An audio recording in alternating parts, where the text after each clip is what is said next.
You are listening to the Wheel of Time Spoilers Podcast, TV show deep dive bonus episodes. These were originally recorded as videos, but technical limitations kept us from getting them out to you, so we have retreated to the audio-only format of a podcast. I have done my best to remove the silences from when we were watching scenes and chaotic background noises, but otherwise not edited the content at all for coherent thoughts. As with our regular podcast episodes, you can find these ad-free through our Patreon at patreon.com/WoTSpoilers.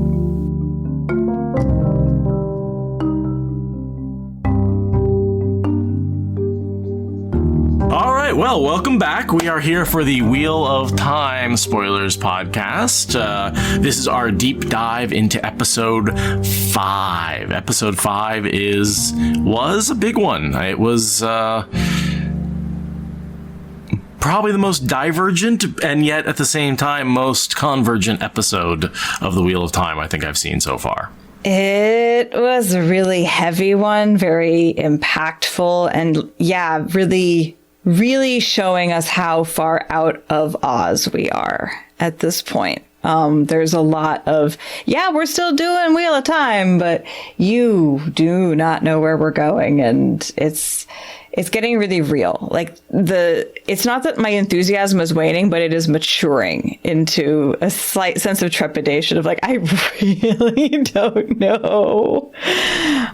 But as always, we don't start with the show. We're going to start with the animated short at the beginning. Yes. And this one is all about the White Tower. So this puts us into a post-breaking and the White Tower sort of rising up right away, even during the breaking. Yeah, I mean, it makes sense, right? Like, they would have still had a attempt at continuity, even if the tower didn't exist. Like, the community that would build the tower existed. So, like, their mythos needs to be, there was no break. Like, we wrote it through. Interesting that there's that common cause to protect the world from further devastation, but they all have their own goals as about how to do that, right? Brown's about preserving knowledge and all that, and the different people in different ways.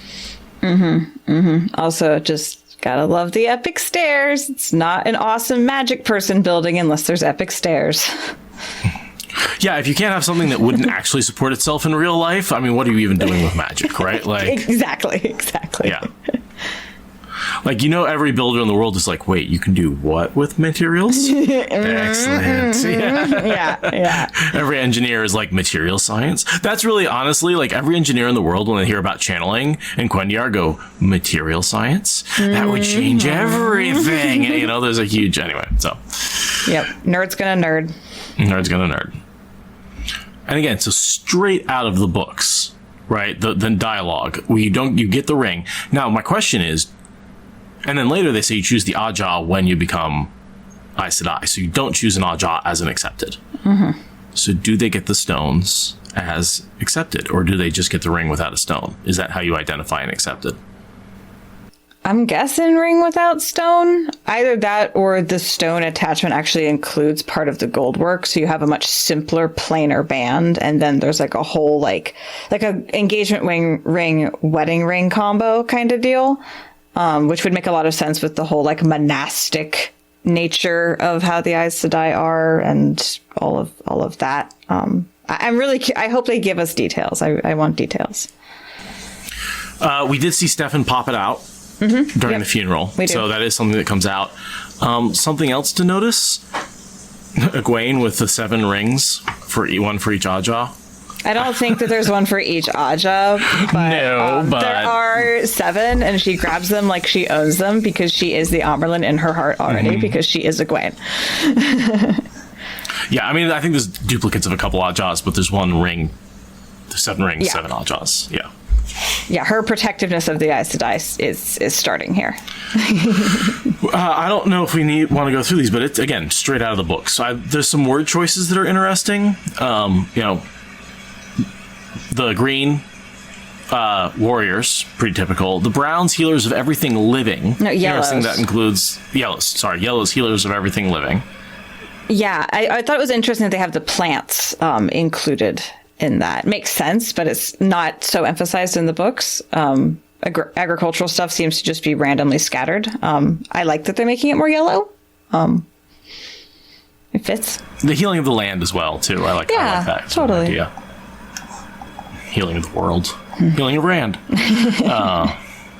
Keepers of the past. Yes, yep. Correct. As head of the Brown Aja in my own little world. Yes. Blue, seekers of justice as opposed to seekers of a cause. Usually their causes have to do with justice. And if you're trying to create real world parallels, like activists are very much blues. Blues are activists. I feel like they're leaning into the colloquialism of how we think of them rather than the original definition of the word RJ used. They're like, you all think of them as social justice warriors. So they will be seekers of justice. I like that idea. Yeah. Standing up for little people and stuff like that. Gray is law-focused diplomats, not just negotiators. Yeah. That there's actually and the diplomat implies between nations. Yeah. Right? So the blues are more about individual causes or causes among, just large groups of people, whereas I feel like the grays are all about negotiating between nations and really hanging out with the aristocracy, being advisors. So you might actually see blues doing more of the individual arbitration and grays doing more of the international treaty creation, unless it's the one-on-one arbitration that we see in the books. I mean, probably many grays go many directions, but it's interesting because it's a very important role. I mean, that's one of the most important character classes in period pieces is the diplomat. And that is one aspect of a period piece that is relevant to this time. I, generally get annoyed when people say, oh, well, it's medieval. It's not medieval. This is a post-apocalyptic world from a very futuristic thing. But nonetheless, the role of the diplomat definitely is going to be a huge thing here. And it makes sense that grays would do that more than interpreting the law. Seems less important at an international scale, which is where Aes Sedai function. Truth and reason for the whites. Yep. I mean, let's apply those logic tables. Come on, 0, 1, 1, 0. They're working on computers. Yeah. And the red translates from hunting down men who can channel, who automatically are going to misuse the power, to anyone who's misusing the power, which primarily is men who can channel, but also includes other Aes Sedai and even, groups like sisterhoods that rise up. What's the Daughters of Silence. The Daughters of Silence, right. We're anything but that silent. Was shut down by the red. Yeah, exactly. And we get a bit of that from Pavara's POV. She has practiced working against channelers because that's what the Reds do. They're just, I feel like all of these, they've just tightened up what we got across the series into a more succinct, here's how we understand them by the end, not how they're presented in book 1, which is cool. And then we have this Amerlin seat. A green. You think she's an Amerlin? Yeah. Okay. Because she's the narrator. Oh, okay. Yeah. But I mean, why would she still be wearing green if she's an Amerlin? This is a very early tower. It's so empty for being an early tower, though. Well, let's see. Okay. I mean, here I was sworn in as the Amerlin seat, right? And then switched to her. That's got to be her, okay, right? Yeah. No, you're right. I just forgot. Yeah. I've only watched this part once. But yeah, so we got the basic three sitters per Aja in the hall that rule. And the seat looks so cool. Yeah. Very uncomfortable, but super cool looking. You know what we haven't heard much about is Aja heads, which are a secret. Yeah. Yeah, we have not. Though it was in the bonus material that Karenni was Captain General. That was included. They haven't done away with it entirely, but yeah, the lore drop has been pretty minimal so far. So yeah, you can see the tower itself. Yeah, early days. It's being built. People aren't even moving in. There's empty halls. There's, But she's definitely saying this is the founding of the White Tower. We are here to send a message watch out for the Dragon Reborn. He's coming back. Yeah. Right over there. He's being born. Just, in like 2,500 years or whatever. Give or take. I mean, we've got 1,000 years left for Jesus. I mean, that's if we're going by Wheel of Time lore, right? It's 3,000 years after the death of the savior figure. Yeah. Sure, why not? Yeah. Works for me. Well, I mean, technically, 2,980 years. Because math is important. Well, he's got to be 20 when he's got to be an adult when the thing happens again. Right? So yeah, that's true. It's true. Right? Babies are not great at running battles. I think you'd be better off following a baby's advice than fighting. Sleep, cry, poop yourself. True. Great shot of the White Tower there at the end. You can't have too many excellent panning shots of the White Tower. It's just... Especially under construction. Yeah, totally. Which I noticed, we'll get to it later, it's been around for a while. The walls show some wear and tear. For sure. They do, yeah. Yeah, it's not a young city. It's not quite the shining walls of Tar Valon as it is in the books. No, it's the sort of dirty walls of Tar Valon. Because Valon is how we're doing this, I guess. Tar Valon. Tar Valon sounds a little too much like Talon to me. That's why I like it. Unfortunately. Whereas Tar Valon is more Avalon, right? It does sound more like Avalon. I don't like it, but that's just me. I don't know why it annoys me that it sounds like Avalon, but it does. That's one of those things where I can go back and forth in a heartbeat, and I barely notice the difference, so it doesn't bother me in the slightest. Lucky. Yeah.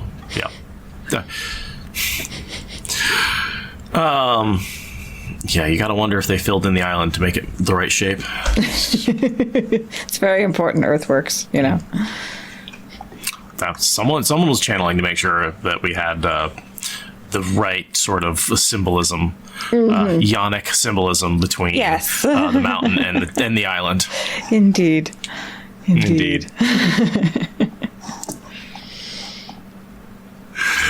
That one goes out to Fire Phoenix. Shall we start on the episode itself? Oh my goodness. I just want to, before we do this, I want to preface this with everyone should be watching all the bonus content. There is so much incredible love and passion going into the costumes, the music, the everything. I have several things I want to talk about as we go through this episode, but the preface TLDR is watch all the bonus content. It is so worth it. Okay. Onwards. That's my cut break. Into episode 5, the cold open, which so many feelings to talk about. Oh my god, yes. So many feelings. So let me bring it up. Okay, so we open this episode on a great geography shot of the mountains. Yes. Geology shot that we could talk about at some point. Yeah, maybe this would be a good one for Saturday. But it looks like carved out with glaciers, would be my guess. This is definitely a glacially carved valley, for sure. It's U-shaped rather than V-shaped, so you know that a massive body of ice punched its way through here. But it's all filled in with trees now rather than with a glacier, which is cool. It's just neat. It's just neat. That's why I like it. It's just neat. And so we end up, this is the funeral of everybody who fought in the battle previously. Yes. Including what I thought was really interesting, the Draken's folks. And I remember when we first saw the circle, we were like, it's too many people for them to be burying unless they're burying their enemies. And yeah, that's what they're doing. They're burying their enemies. That's what they're doing. They're giving honor to their enemies because they were like a king and presumably nobles. Like these were honored, respectable members of the nobility and people of society. And they fought for what they believed in. They lost. They deserve to be honored in death. seems to be where they're going with that. And we do have an era where we're still fighting with trained armies, not with peasants, not with massive population armies. So armies are still small groups of several hundred well-trained fighters, not large groups of several thousand or tens of thousands of fighters. Right. These are not dragons sworn in the later book series sense.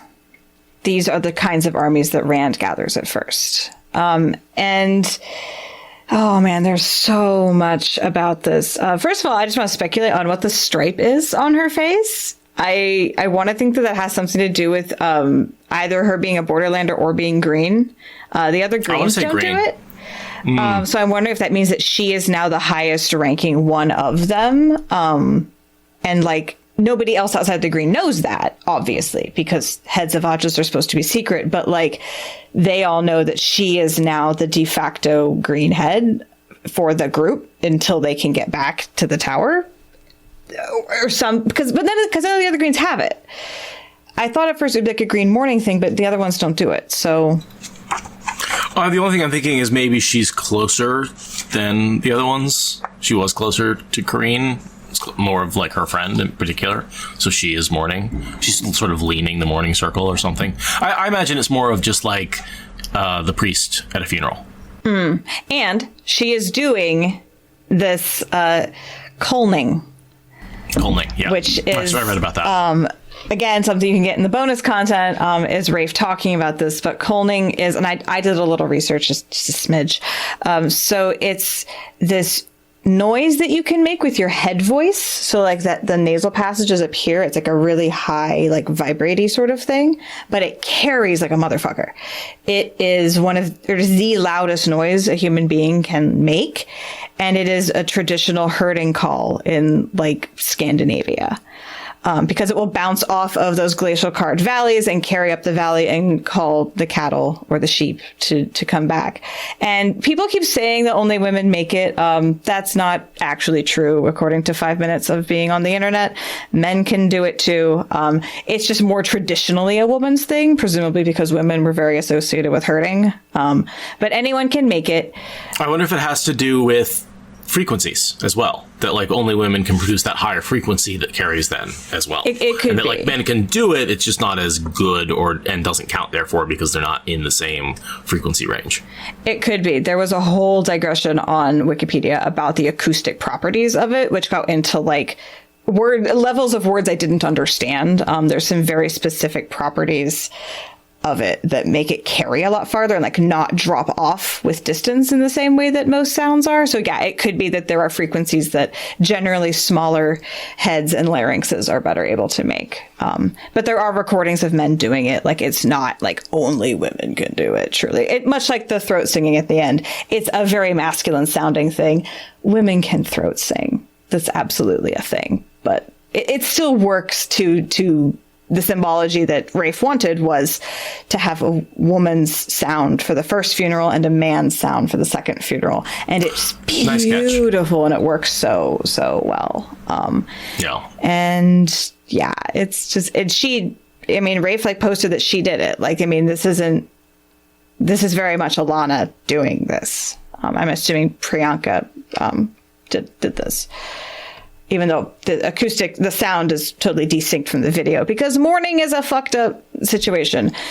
The other really cool thing about this scene is that the snow wasn't planned. The snow was an accident of just the weather. That's awesome. I didn't know that. Yeah. And so the whole experience for them, Daniel Henney talks about it in the bonus content, was like it was so extra cold and extra miserable and just the snow was falling and making something even more beautiful than what they had expected. And then when Stepan comes up the hill, he said it was one of the most profound things he'd ever like seen as an actor. So all the snow and all the magic of that, absolutely unplanned, unfabricated. That was just nature being like poof. No, I mean it works perfectly. It works perfectly. Good. Yeah. With the white.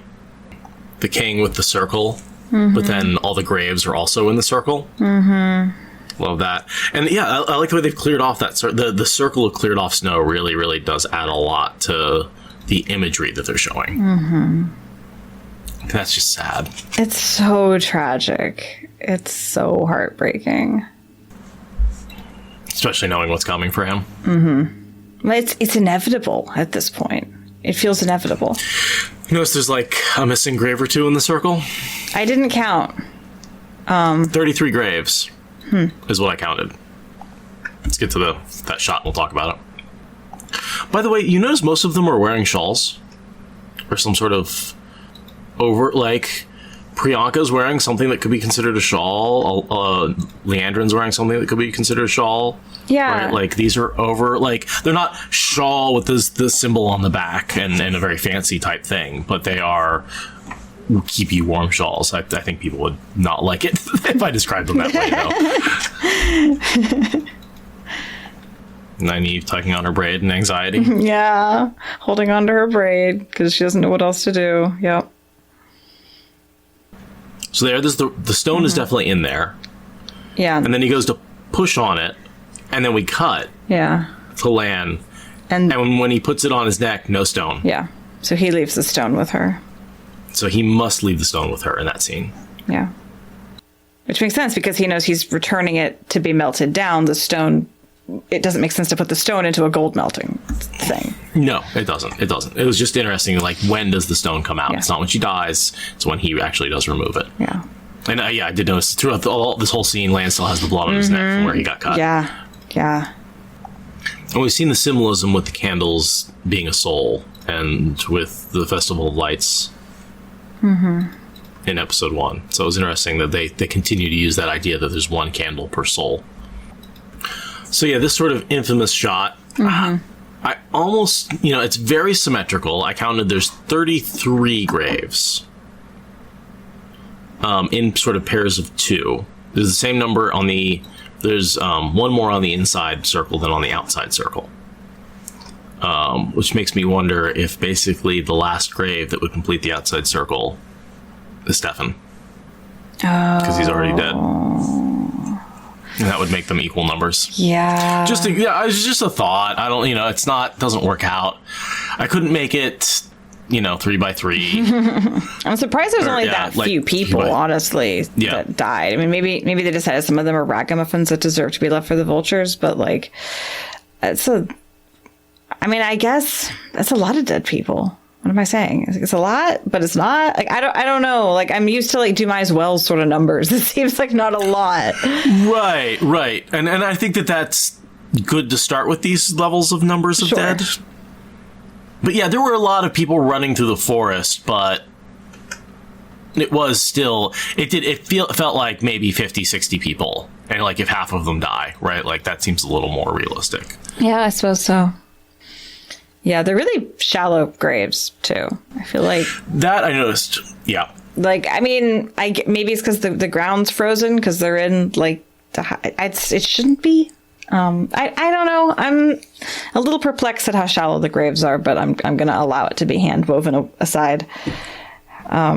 Maybe they would channel them all in flames. They're going to cremate them all. Oh, yeah, maybe those are, yeah.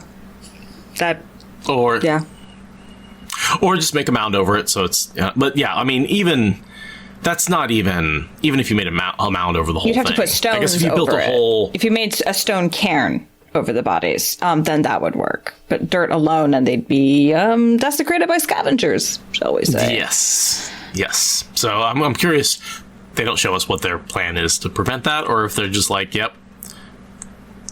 cover them and call it a day. But yeah, my thought was definitely make the flames of the candles expand out and cremate everybody, right? That's why there's a candle on each one. That would make sense. And it's not like you don't have plenty of eyes to die there. Exactly. Got plenty. What did you think of Leandrin actually looking like she was having emotions? What a wonderful actor. Why did they choose to have us have a shot of her face, though? Why did they give that to us? If they were to combine her with Elida, might they have her not be a dark friend? And have the dark friendery happen from someone else. I'm just saying, if they were to combine her with Elida, a huge part of why Elida's important is because she's not a dark friend. So right. I had that thought when I speculated she might be an Elida, because the reason I think she's an Elida replacement is because she's the one who's powerful in the tower. So she's the one who's going to take over when Suwan gets deposed, right? That's what I think they're doing. But, you know, it's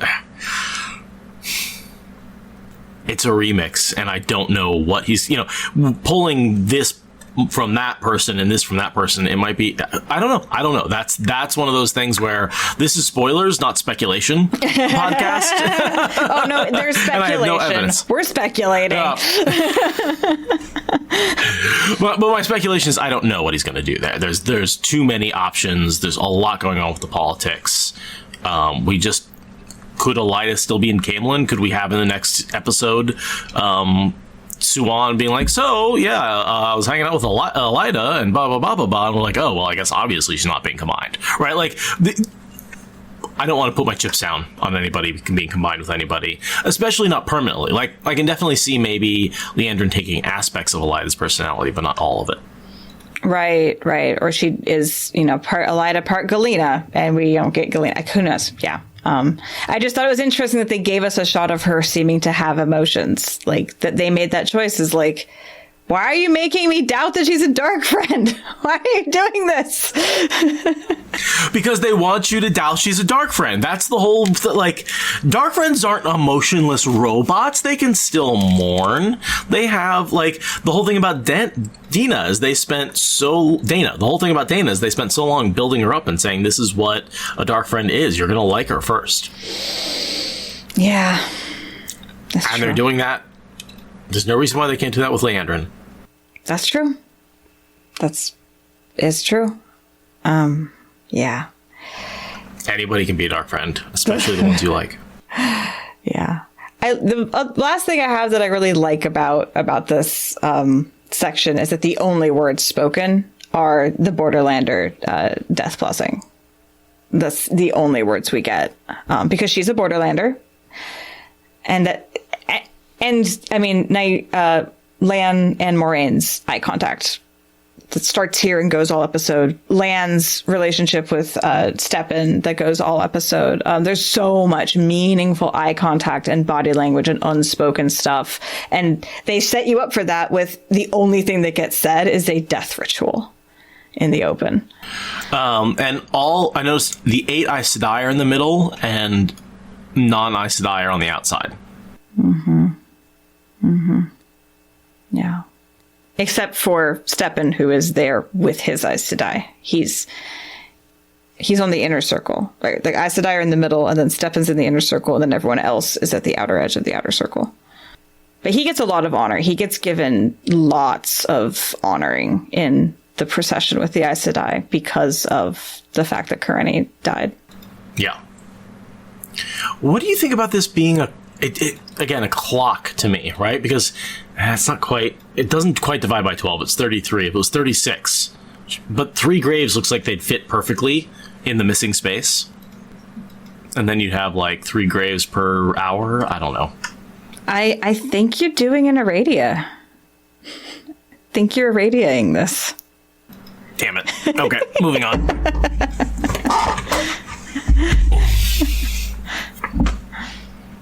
Can't help but love that intro. Oh, God, it's so good.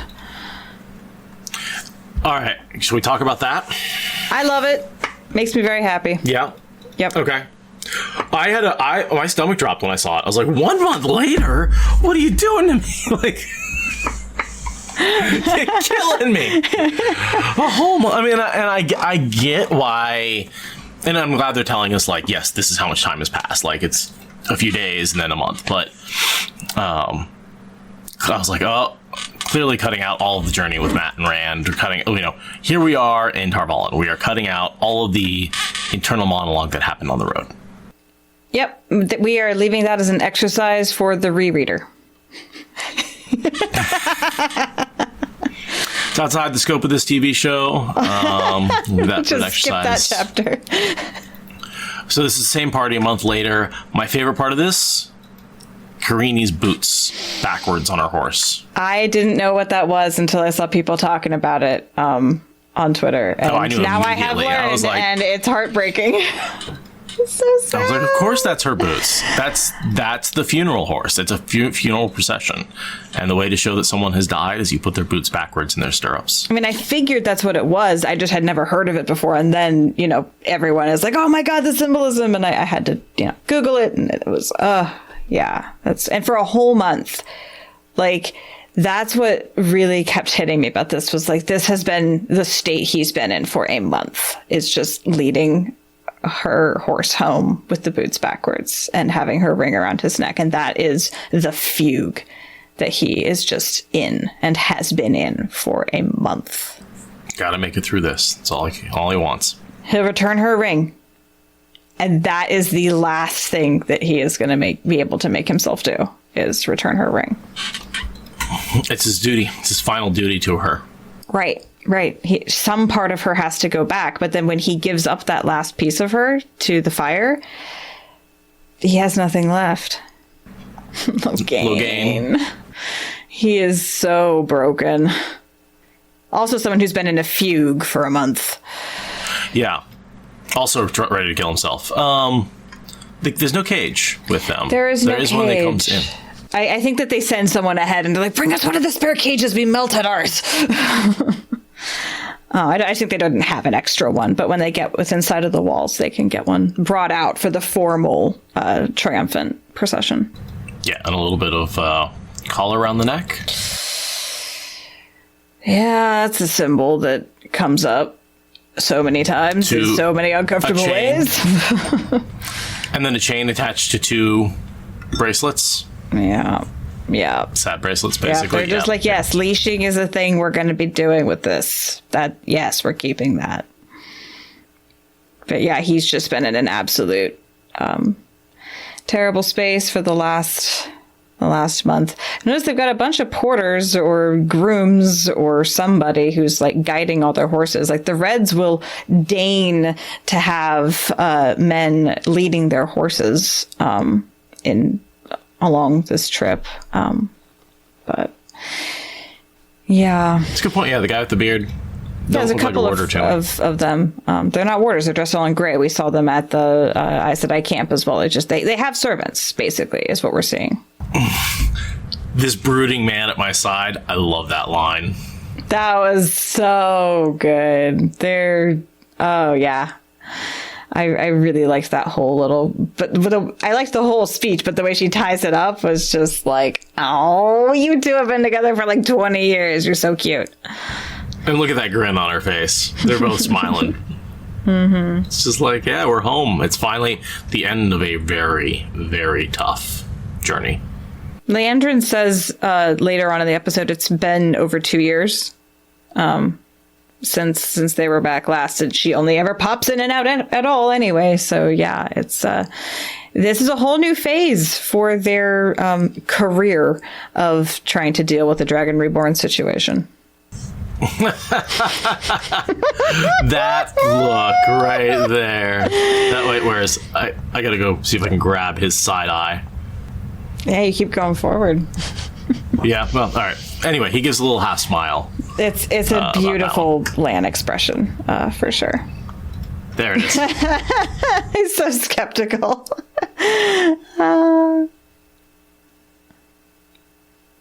Love her determination. If they're there, we'll find them, and if they're not there, we'll find them. Well, and it's like, yeah, we'll find them. If they're there, then obviously we will have found them, I think is sort of the implication. And if they're not there, then we will go find them. And it's interesting there she's saying the same sentence, but it means 2 very different things to me. It reminds me of when Master Luhan in Shadow Rising reminds Perrin that, like, the light will shine on them and they'll get through this. And even if the light doesn't shine on them, then they're still going to get through this. It's that sort of, stone stubborn iron will that gets all of our main cast through all the trials and tribulations Jordan puts them through.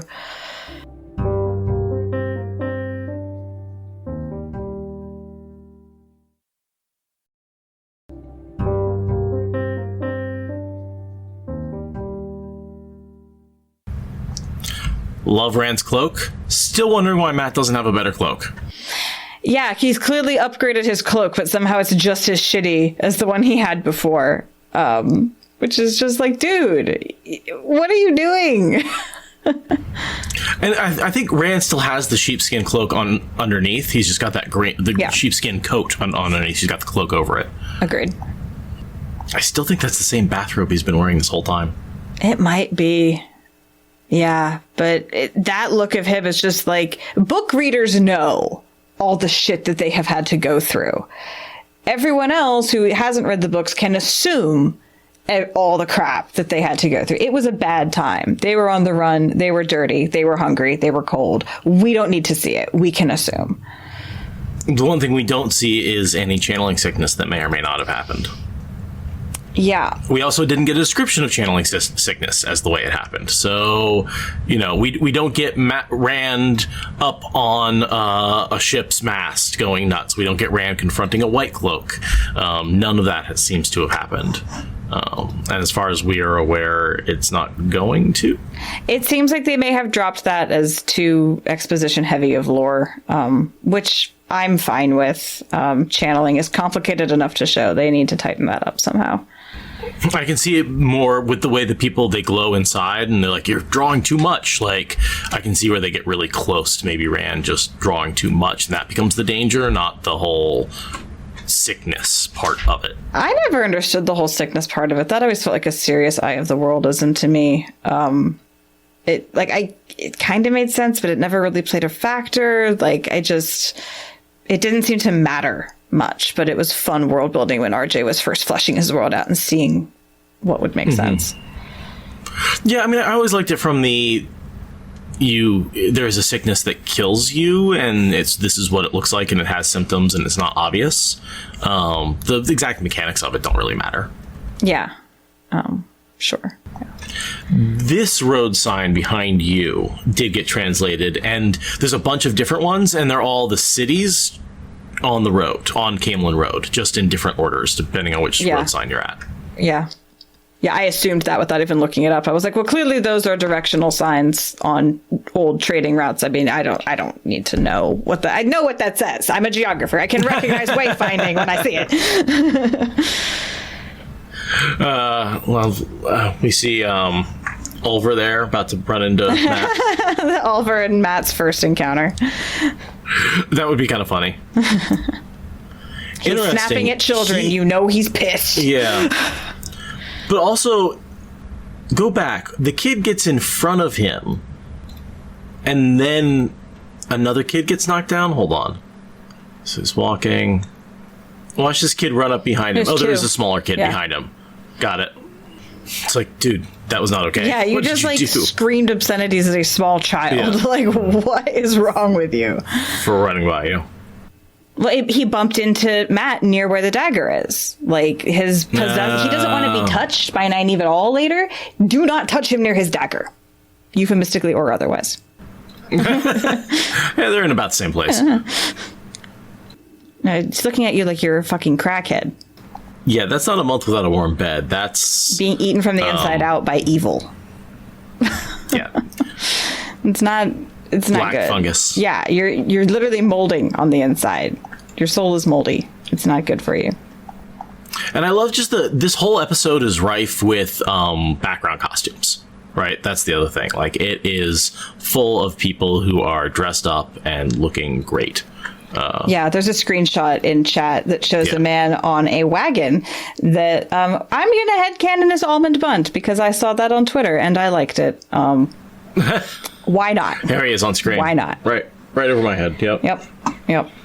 Sure. There's a lot going on, It's it's this whole episode honestly was really rich on costumes. I took a lot of pause. I paused and got a lot of timestamps for just like, look at all the costumes. There's so many colors and different styles, and there's a lot of more of the bonus content I was looking at today. The stuff that came out with episode 5. A lot of it was about costumes and designing the different styles of the world. And go watch the bonus content, everyone. There's so much detail, and every time you stop the screen and pick it apart, it's like, yes, there is all the detail. You can see it. These are not just a bunch of people that got costumes at Costco, As you were being carried away as a baby. Yeah. Just the dragon mount. I've seen it before. I mean, like, this is the biggest clue they are giving new watchers. The dragon. They just told everyone that he's the dragon.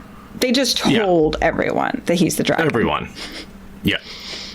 You died there. You were born there. You literally saw that as you were being carried away on Tam's back to go home to the Two Rivers. You were observing that as the trauma of losing your mother as a newborn has happened. Like, yes, you've seen it before. And they just told everyone. So many people are going to rewatch the show before they realize that that was the first time they got told. But they just got told in big blinking neon sign, like, Rand is the dragon.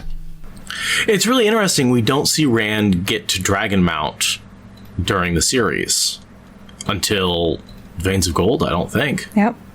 Accurate. Because he avoids Tar Valon. And so, yeah, he avoids his birthplace. And here they're like, yep, there it is. Yeah. But this feels a lot to me like the scene with the Choden Call and the hand sticking up out of in Cairhien. Yeah. Right before it goes in. Go up to 805, because that, I think, is really the shot that gives us all the pieces. It's a few seconds away. That shot right there. Yep. Especially you got random at behind your head. Yep. there's them looking out, but that shot is, oh God, it's so good. It's so good. You see all the bridges, the towns. It shows just how much the White Tower dominates that island. Yeah. Dominates it. Yeah. Brandon's comment on that was it was way too built up. He's just looking at that like, there's too many buildings. You can't have that many buildings. No. Like, we live out in the country. We are city averse. So he's looking at that just like, no. That's Manhattan. It really is. That's the Manhattan. It's 8 by 2, I believe I was reading in the bonus content. It is 8 miles by 2 miles, whereas Manhattan is, 3 by 13? I want to say. Something like but that, yes, it is very much Manhattan. It's even got Central Park. I mean, a grove. Not a steading, a grove. But yeah, and then drag him out with constantly smoking. Because it's the stratovolcano of doom. Which, doesn't that make sense? Like a volcano that came out 3,000 years ago would still be pretty active, wouldn't it? Oh, yeah. Most of the Cascades that, you and I live near. They've only been around for, many dozen thousand years. A 3,000-year-old volcano is definitely still hot and going. And for sure. Avalon. Those look like Arid Hall statues. Well, similar sort of style. Yeah. I'm guessing. Very similar style. Because Ogier? I'm guessing Ogier built both cities. I'm not the hugest fan of only having one style of statuary in two different cities from different eras and different cultures. Is it the same set? I feel like it might be the same set. I can't exactly fault them. Couldn't you put up a different statue, though? Yeah. Maybe an Amerlin. I'm assuming an Amerlin. Or a very famous sitter or something like that. Yeah. A founder, probably. So you can see them on either side of the doorway, and then this sort of... You said it looked a little dusty, right? It's not the cleanest of... And, look at the tile work. Those breaks in the blue tiles are not regular. They've fallen out over the years. Need some upkeep. Yeah. Just in case that first panning shot wasn't enough, here's another one. Which it wasn't. I was just like, yes, give me the epic music where they're singing about Tar Valon and panning across the city. Just 20 minutes of that, please. I would watch that YouTube channel. I don't... And Zul is asking, are the cities contemporary? In this, the White Tower was built, during the breaking and shortly thereafter, whereas Shadow Logith was built... 1,000 years later? Yeah, because... After Arthur Hawkwing... It's because it falls in the Trolloc Wars, which was about 1,000 years after the breaking. So it would have been built before the Trolloc Wars, presumably by a century or three. So But yeah, I mean, that's centuries separated from when Tar Valon gets built. But they're both in the first 1,000 years after the breaking. Yes, that's true. That's true. And if they both had Ogier stonemasons learning their craft, as far as Ogier go, that could have actually been contemporary as far as their progression of style goes, given their lifespans. So maybe they are just contemporary, and that's just what it is. And I mean, I do not blame them for reusing the set. That was a huge set to build twice when you could just build it once.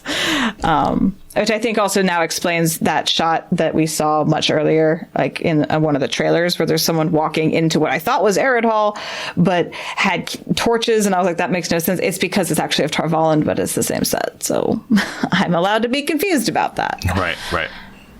So official story says Eredhall was founded out of the chaos of the Breaking Worlds and brought into the compact of the 10 Nations in 209 AB. So that's... that is extremely contemporary to when the White Tower was built. Okay, well then I guess thank you, chat, for a real-time follow-up that this is canonically correct. Then there's so much. Camel! I love that they're just like, and camel. Camel. We're gonna have a camel just to get you started on the cityscape. We're gonna introduce a camel. It's a crossroads. Yeah, it's a crossroads. People from all over the world come here, and we are not in Kansas anymore. Donkey. Blood and ashes.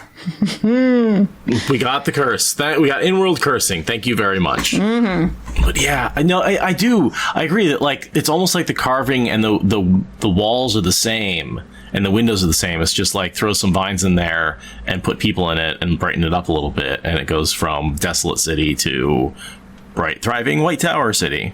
Yeah. The blue and gold macaw. I grew up with a blue and gold macaw, so I've got a place in my heart for those. Her name's Harper, and she still loves me very much whenever I go home for Thanksgiving. If you want some pictures of me with Harper, feel free to send me a message. I'll have some. She is a beautiful bird. I have seen those pictures. She's a beautiful bird. Meat pies. What kind of meat? You don't want to know. Just hope it's not rat.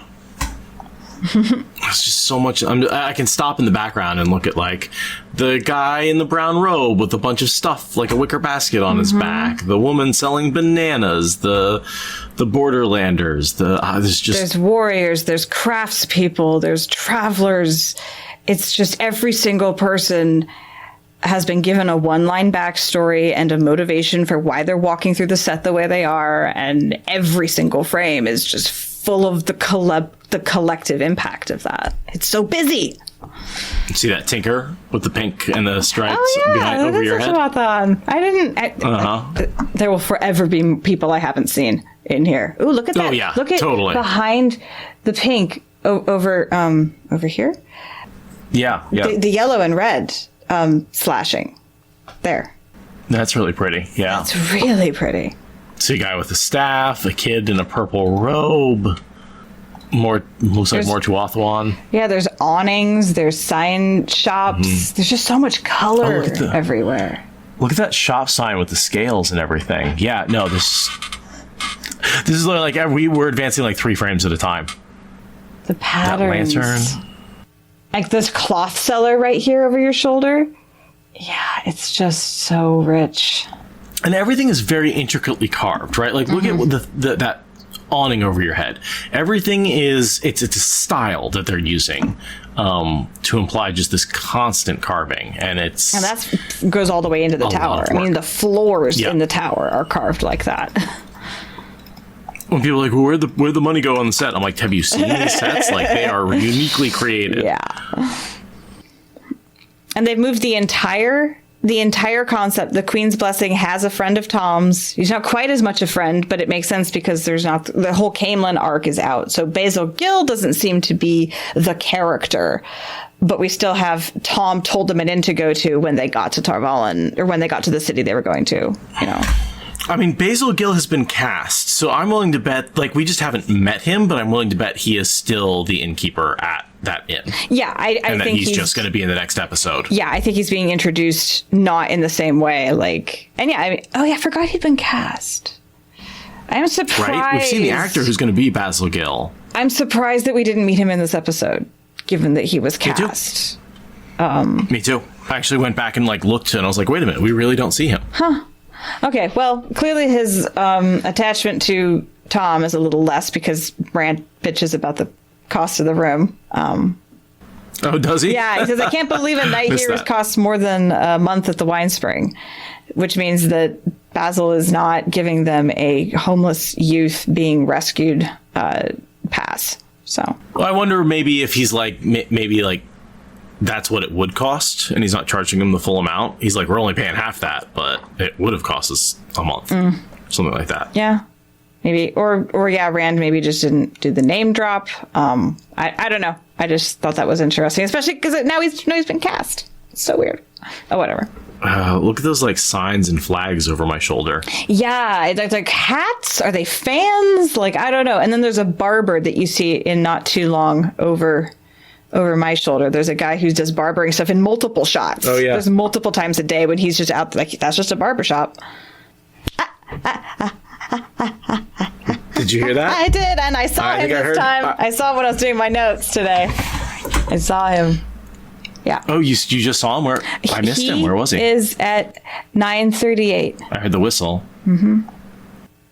Right there, right over your head. Look at that doorway. Oh yeah, in the doorway. There he is. Awesome. There he is. Well. So then he shows up at least 3 times in this episode. 3 times? I only saw him twice. No, yeah, because this is the 3rd time I've seen him now. Okay. Cool. I'm wondering which one I missed. Oh, this one. Okay, because his back is over your head. Oh, okay. So this was I spotted him here Gotcha. from the reverse angle. It's one instance. I'm going to say that's one instance. Yes. In fairness, yes. But I did not notice that he was in the shot. Okay, so we spotted... I saw this because the coats. Yeah.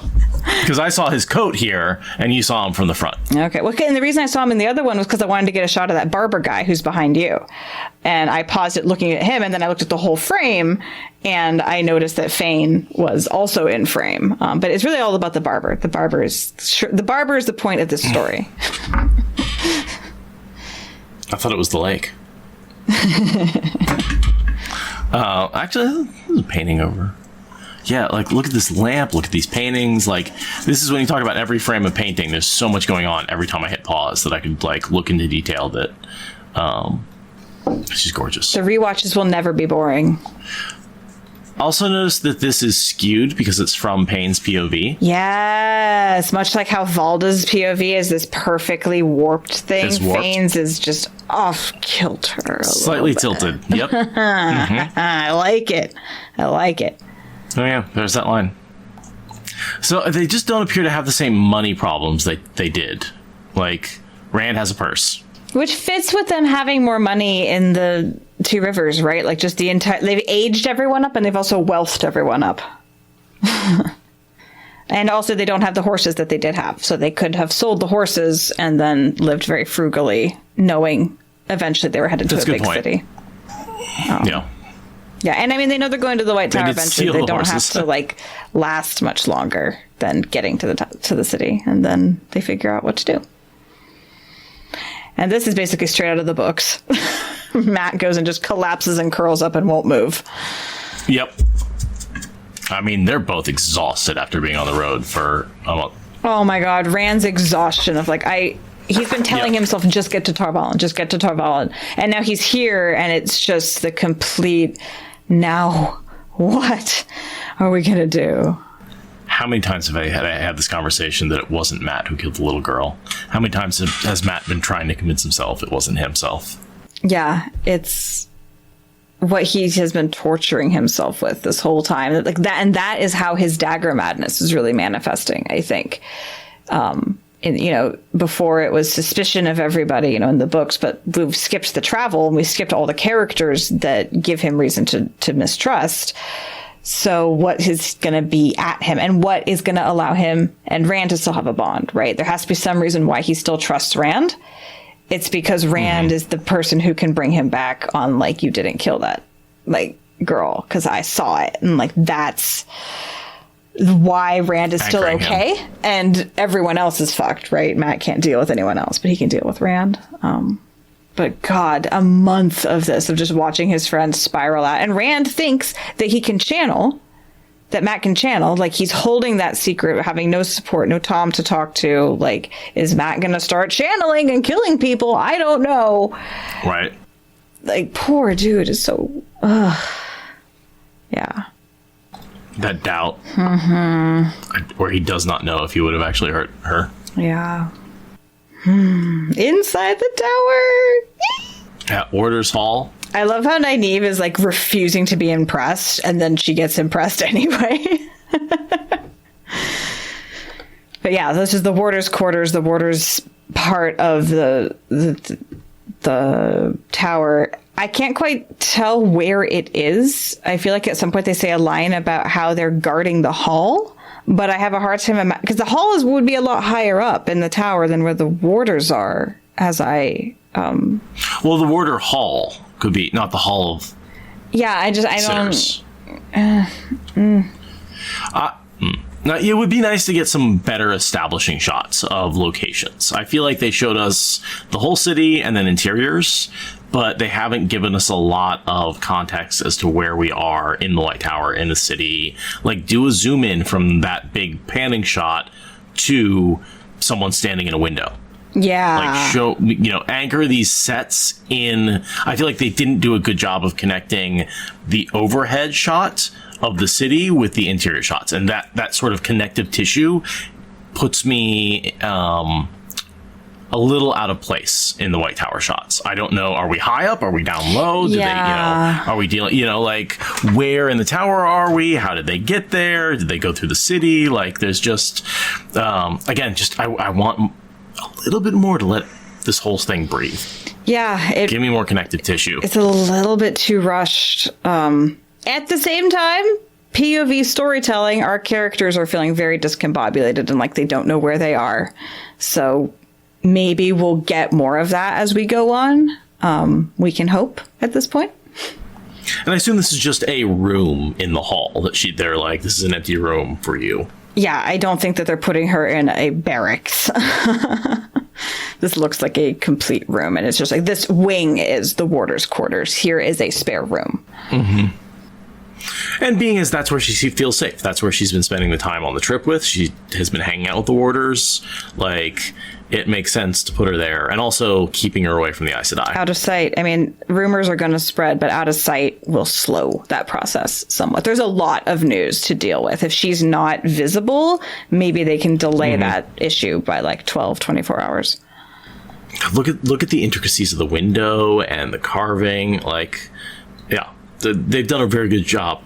There's a really good shot of her at the end of this scene where but yeah, no, I mean, even in the warder's quarters, even here, that intricacy, that detailing is because the Ogier build cool shit.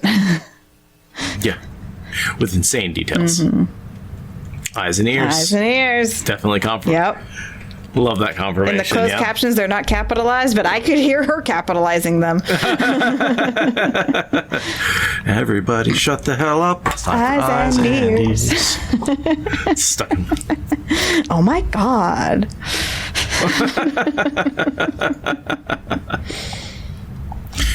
Maybe, two things. Maybe I'll look around myself, which she does, kind of questions. But the do not underestimate the women in this tower line from Moraine. That I like knowing where that came from now. That's a good spot for that line to be happening. Totally. Talking to Nynaeve when Nynaeve is dismissing them. And it's like, and Nynaeve's rebuttal is perfect. But still, Nynaeve, maybe you should meet more than a handful before you get too rambunctious. Great way to drop information. Yes. Right? This is a great drop of Moraine basically being like, girl, you don't know what you're talking about. Let me school you. Meanwhile, everybody here is going, oh, that's what the women are like. Okay. Good to know. Yeah, right. And Nynaeve doesn't trust anything coming from Moraine. And Moraine's like, you should trust none of us. And Nynaeve's like, well, I was going to do that anyway. So I guess I'm listening to you now.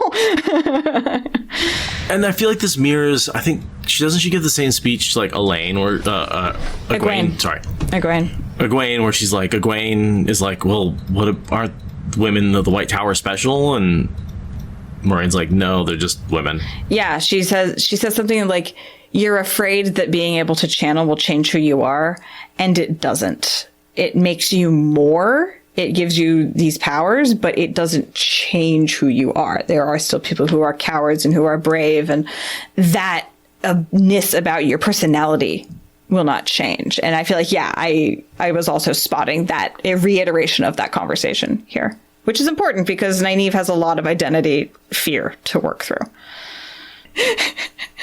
I mean, that line, maybe she gets backed into a corner and she just fucking threat displays. Like, she steps forward, she gets her arms more in a power pose. Like, you threaten her and she just gets scarier.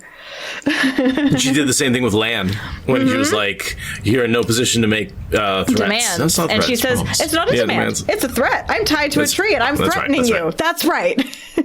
She does that here. She's like, I'm in your den and you're warning me about how powerful you are. Well, maybe you're the one trapped in here with me. Like, God, I love her. I love her so much. And then the side eye between Nynaeve and Lan, or names. The side eye between Moraine and Lan there. And Lan even looks at Nynaeve just a tiny bit to be like, seriously, listen to her. Listen to her. She's about to give you some serious information. Like, yep, there was that. And then she looks at him like, oh boy, he thinks I should listen. And then she folds her arms under her breasts because now she feels defensive. There was so much. Yep, there we go. That conversation. Lan and Moraine looking at each other, Lan and Nynaeve looking at each other, Lan leaving, her folding, like, whole conversation just happened there without a single word being edited. And it's exactly how Jordan would have written it in the books. Exactly. I feel like maybe she's getting that wrong, that Nynaeve sees it like completely opposite, that she's like, I saw how great I am in comparison to the power. I don't know what you're talking about. Humble. Pfft, I'm not humble. Didn't humble me. You weirdo. Yeah, I'm still not convinced that was her first time channeling even. I'm still not convinced that that's how that went. Which makes me... We get the bone break fever thing here, which is different because in the books it's not life-threatening, it's just painful. An interesting twist that they made, but I feel like that gives strength to the idea that this was not her first rodeo with life-saving channeling, which makes this whole conversation coming from Moraine really interesting because Moraine's telling it like it's her first time when actually it was her second time, and she's already gone through this whole gamut of emotions once. I mean, I don't know. I really want a definitive answer at some point. About that. Yeah. And then again, according to the supplemental data, though, the channeling on in the show was her first time. So. Yeah, I'm giving that about a 90% accuracy rating. I want something definitive in canon, in show canon. The supplemental stuff is like the companion, you know, generally if it supports my argument, I'm okay with it. But if it doesn't, then I will not. Well, yeah, fair enough. Whatever's. It's supplemental evidence. Yes. Yeah. Oh yeah. She's definitely following that advice of staying here, not talking to anyone. Definitely following that advice. She sits and thinks about it for a bit. She doesn't run off right away. She's not quite as impulsive as Book Nynaeve, who would immediately just start shooting fireworks off the roof to try to find the kids. But yeah, that lasts for like a couple of hours before she's out and doing stuff. Wow, chat is blowing my mind right now. Apparently dengue fever is also known as breakbone fever. So that's a real disease that is really lethal in real life. I did not know that was another term for it. Fascinating. The characteristic symptoms of dengue are sudden onset fever, headache, muscle and joint pains, and a rash. An alternate name for dengue, breakbone fever, comes from associated muscle and joint pains. So it doesn't seem like breakbone fever that we have and call it is the same thing as breakbone fever in the show. Right. The actual bone breaking that gets described in the show. But what gets described in the books does sound like dengue fever. Because in dengue fever, it's something most people recover from, and they write it out in the books. There's none of this bones breaking thing that they added to the show. So maybe that's what Jordan was thinking of. That would fit, given that he, you know, traveled to Southeast Asia and read about everywhere in the whole world. Yeah, and it's only in the most severe and smallest of cases is it actually life-threatening. Mm-hmm. So it's just kind of like peaches and being poisonous. They just like cranked up the amplitude of a very real thing to make it fantasy version of itself.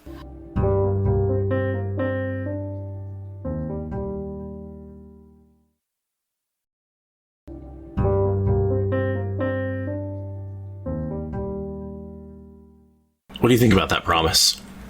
Okay, with the promise, I think she means it because she's got more interest in Nynaeve now. And even if Nynaeve isn't the dragon or isn't Ta'veren or whatever, she has strong investment in one of the people who is definitely the dragon. So you need to hold on to her and maintain her goodwill. And she may be really helpful with dealing with the kids. So she'll be looping her in. I think that's an easy promise for Moiraine to make, and she's not hedging. Like the bath? Yeah, it's a cool bath. But just look at the visual composition of Nynaeve. She's got these angel wings, but she's also boxed in. She's trapped. She has all this potential and all this power, but she doesn't know where she is. She doesn't have any allies, and she's feeling very trapped and alone. And oh, it's just so visually amazing. And she's half green, half yellow, because she's a fierce healer. The angel wings thing seems to be a bit of a motif with Logain being stilled, that some of our most powerful channelers seem to be constantly put in front of these sort of two symmetrical wing-shaped objects. There's a shot of Rand and Faldara that we got in a trailer that you and I were like, oh, look at the angel wings. And now we're seeing it here. So I think they're making there's a lot of like Vermeer sort of inspiration, I feel like, in the cinematography. It's just so posed, and the light is so much a part of how they make this work. I love it.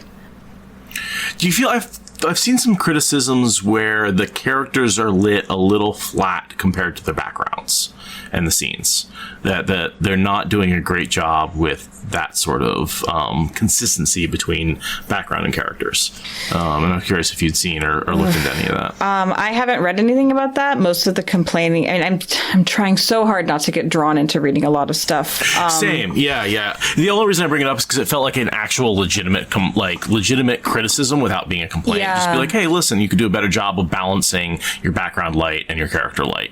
And it's something that we talked about a lot with, with Dune. They did these special sand-colored flat panels to make sure that the light reflection looked like it was coming off of sand. In The Mandalorian, they're putting up giant, basically TVs and surrounding the entire set in giant TVs, so it looks like the correct light coming off of those TVs. They're basically animated the background, so the light hitting the actors is correct. And so, that's something that has been a new technology, and a lot of people are looking into it. And I noticed that don't seem to be doing a lot of that with Wheel of Time. They're using much more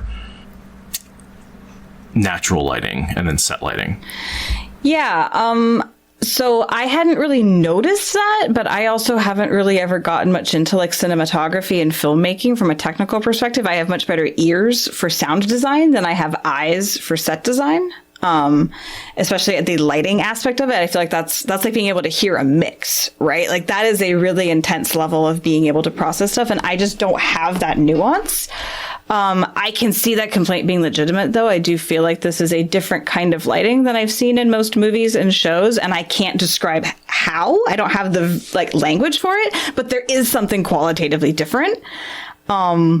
I like how bright it is. I've seen complaints that it's too bright, and honestly, I like seeing all the details, so I'm okay with it being bright, but I can see the mix it could be better, but that makes me think of a infographic I saw on Twitter about how much money got put into this versus shows like Lord of the Rings or The Mandalorian, and they're working with a significantly smaller budget, so maybe that's the difference. Maybe they decided that they're not going to have the same lighting budget because they don't have the same lighting budget. And if we got more money, then that issue would be fixed.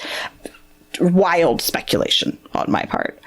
Yeah, I mean, and we do know the budget that got used probably, the coronavirus definitely ate into the basic budget. Oh God, yeah. I mean, and I remember reading somewhere that like Rafe went above and beyond, or watching somewhere that Rafe went above and beyond to like spend money to make this a feasible thing for the actors and crew to do through the pandemic. So, I mean, if they ended up messing with the lighting a little bit and going with a duct tape version that isn't perfect, like, there are worse things that they could have done. But I can imagine that I'm seeing that for sure.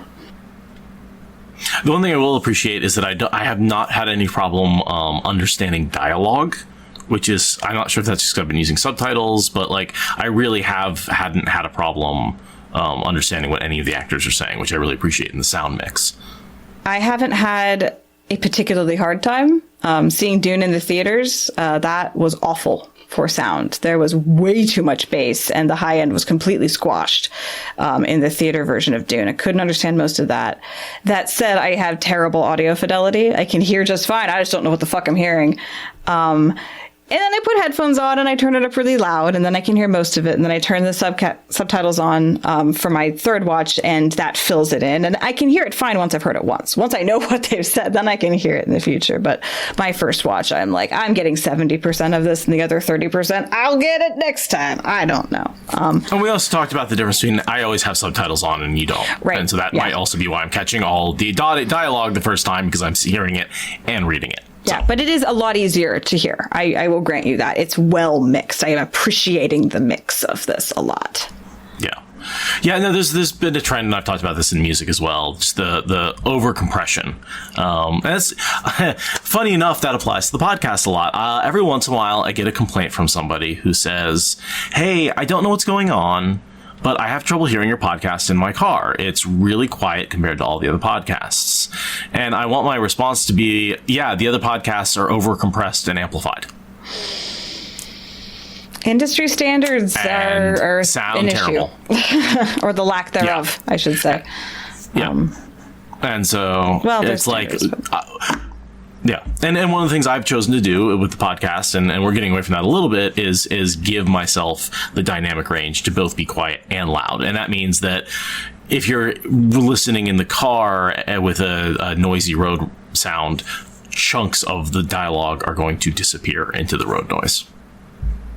And so just, to avoid complaints, I've actually, you and I, especially with your compressor, you got a hardware compressor now that does a good job of doing that without squishing it. But yeah, it's overdoing it right now. It's overdoing it right now. I got some feedback from my stepdad about how to adjust it. I just haven't actually taken the hour it would take to mess around with the instructions he gave me. I will do it at some point when time stops flying by like greased lightning. God. Oh my God. Jesus. Don't talk about lightning. I'm sorry. My entire apartment's in boxes. Yeah. Anyway. Love that his hair is done up with the Tinker style. That it shows they've been there for a while. They're adapting to the culture. He's integrating. He's starting to believe in the way of the leaf a little bit. Mm-hmm. And he's wearing a lot more colors when they're running through the woods. He's got like the bright tassels on his stuff. I've seen screenshots zoomed in on his satchel, which has like wolves drawn into it in different colors. I love the idea that they just had a really awesome month. Just eating curry and hiking and adopting new styles. Dancing. And like learning how to do belly dance and making friends with Aram. It seems like Perrin and Aram are actually decent friends at this point. Well, that works for the rest of the show if they're going to be together like that. Like that whole Aram being dedicated to Perrin type situation. Yeah. Like this puts a lot on that. So I love the idea that their month has been great. Their month has just been wonderful. What do you think about that? I love this. Yeah. Why? I love that they're making nonviolence way more believable. It's not this sunshine and rainbows primary color Casio keyboard bullshit. This is actually well thought out and fits with what little about nonviolence in the real world that I've read. The whole concept that this is not about denying violence. This is about accepting violence was just like, I can get behind the Tinkers 1,000% more in the show than I could in the books. This is way more nuanced and complete to me. What about you? Same. The animals are gotta eat meat. Like, it's like people who try and make their pets vegan because they're vegan. It's like, you can't do it. Like, you can't vegan do cat diet. They are carnivores. Yeah. Dogs at least are scavenging omnivores. Right. Feed cats vegan food. It also makes the dogs more of a threat. Makes me wonder where are the dogs when the white cloaks start attacking. The bonus material for the episode says that they are trained to not attack people. Gotcha. So Sarah and them all, like they worked out that like they can't keep the dogs from hunting, but you could realistically train them to not attack people. That doesn't necessarily square with parents' comment. Attack anything that they come across. I mean, anything of prey. I mean, it doesn't quite square with it, but also like we both know dogs. It is believable that a dog could be a hunting dog and not be savaging people. Yes, people. Yeah. Yeah. I feel like I often make similar comments about racism. It's not necessarily about denying that I can be racist. It's about accepting that and dealing with it. You know, and I had that conversation with some people where it's like, yeah, I don't mind, like, having someone being called a racist isn't necessarily a bad thing because we're, you know, I go back to Avenue Q, the musical. Everybody's a little bit racist. There's a whole fucking song about it, okay? Like, you're raised a certain way, you see the others as a certain thing, and oftentimes you have an initial reaction. And what you have to do is say, that reaction isn't always the right thing. Like, that prejudice is inside of me, and I have to actively fight against it. And saying that I'm not prejudiced is the quickest way to then not compensate for it and become prejudiced. Yeah, it's definitely in my journey with studying anti-racism and bias and all of that. Once I came across the idea that, like, no, everyone's racist. Like, literally, we are all affected by white supremacy. We are all enacting it against ourselves and against the people we love and against the people we hate. And, like, we're all enmeshed in it. And it is back to biology, right? There's a certain amount of, I like people who look like me because I was raised among people who look like me. And there's, like, tribalism is built into our genetics.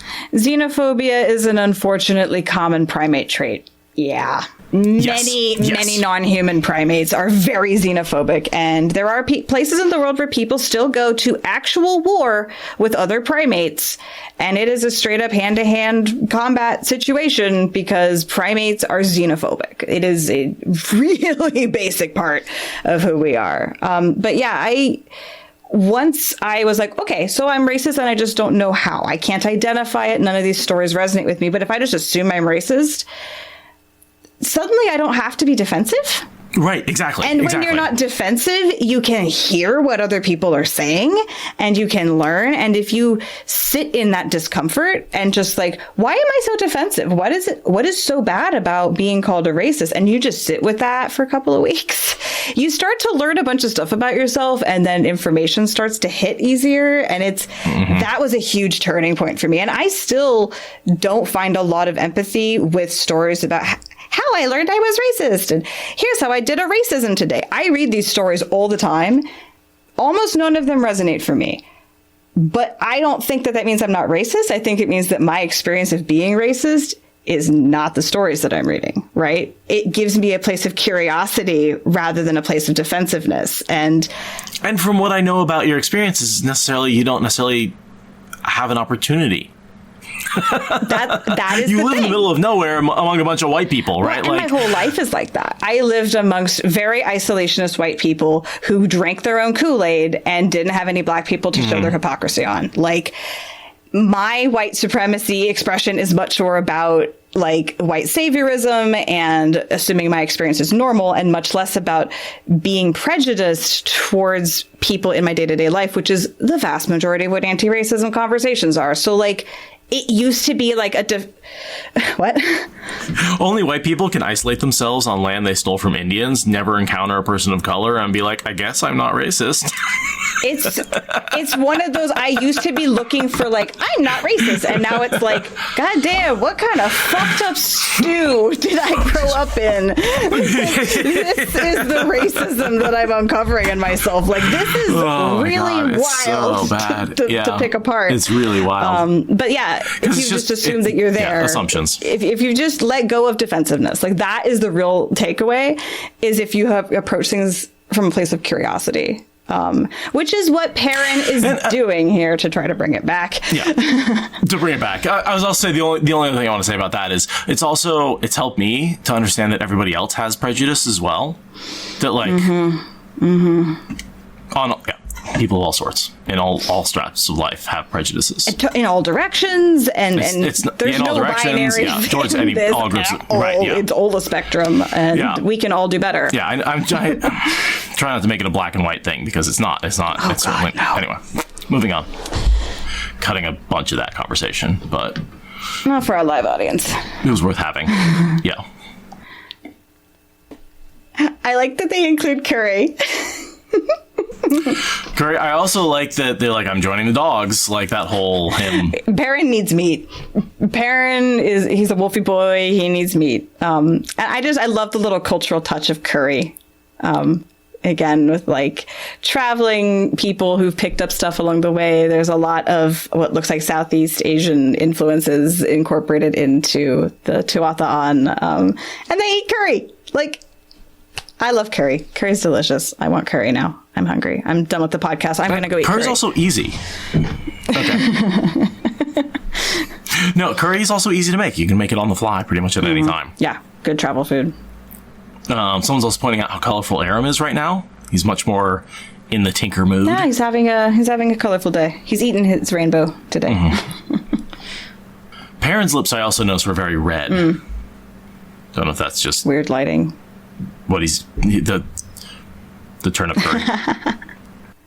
Love her entirely pink, like overcoat poncho thing.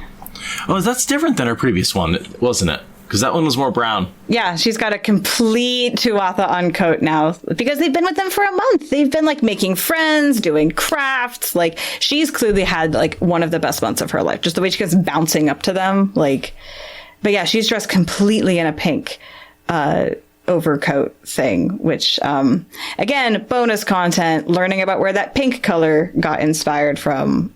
Really cool. Like, the pink was not a random choice. That was a like costume designer lost on a Wikipedia rabbit hole, falling down Pinterest, learning stuff about the world for costume design. Hair braids, definitely. Yeah, she's kept her hair braided. That's cool. No, you didn't. You're in eyesight. Don't let down your guard. Didn't quite make it. Which is, and this is true to the White Cloaks as well, standing just outside the authority of the White Tower. Just close enough to interrupt travelers going there, but far enough away that the White Tower can't really do anything about it. We're in international waters. Yep. Something else he's going to be suffering through here in a minute. Waldo wasn't lying when he said he would remember their faces. This dude has some interesting mental properties. The fact that he just remembers their faces like that is like, he's got special mental abilities that make him extra good at his job. Which is, I don't like you being so good at your job. Stop. Be bumbling and incompetent like your book version. All right, the way of the leaf versus the way of the light. I never thought about it that way, but this versus the ways. Oh my God, this whole seeing the strength of nonviolence, which we really don't in the books. Jordan gives us a lot of nice warm fuzzies about it, but then really only ever makes them incompetent at dealing with violence. But this is the kind of nonviolence that has brought down colonial rule. You know, this is the kind of nonviolence that changes history. Right, because you prove the brutality of the people going up against you. They say they're the way of the light, and you prove that they're not following the way of the light. Yeah. I also love the visual of having it be men all in white beating up the crowds of peaceful protesters after certain events of the last couple of years where all the antagonists are wearing all black. And I just kind of like how it's the hippies linking arms on one side and the people in absolute costumes on the other. It doesn't matter what absolutism it is. There's colorful, organic magic, and there's rigid authoritarianism and fascism. Nonviolence is... I've been talking to some nonviolent people, like activists, in the last couple of months, and there's a lot more steel in that than most people give credit for. And the fact that they have the way she delivers this next line and that steely blue-eyed gaze that she gives Valda, like that is her signature move as an actress. And to have it be on a non-violent person in this way, like capital NV non-violent, is just like... I'm sure that there was a lot of non-violent people watching this show who just like erupted for this because it's steely. It's so good. Well, and Fire Phoenix gives us, this is reminiscent of Jordan writing about the Aiel trying to stop the channelers. Linking arms. Yep. Linking arms and singing until the last one was killed. Yep. And I mean, nonviolent protests across the last 100 to 500 years, depending on when you want to slice it. But yeah. I'm just thinking, like, passed down from the Tuathalan to the Tinkers is a direct sort of lineage of nonviolence. Yeah, totally. And I mean, and these guys don't even deserve it. They're not insane. They've made their choice, but they're still getting this expression of love from the Tinkers, right? They're like, we love you enough to not engage in violence with you. If you want to make that choice, that's on you, buddy. And that is that confirmation that they're not being killed, that they're not slaughtering them, they're just beating the crap out of them. Yeah, which is... I guess that's better. It's an interesting, like, there are rules that the White Cloaks pretend to follow. Also, just to go back to the way Rain looks at Ayla when she makes her speech is just the most of this just devoted love. And then when she gets slapped and he looks at Valda like, if I wasn't a peaceful activist right now, you're lucky that I'm a nonviolent man.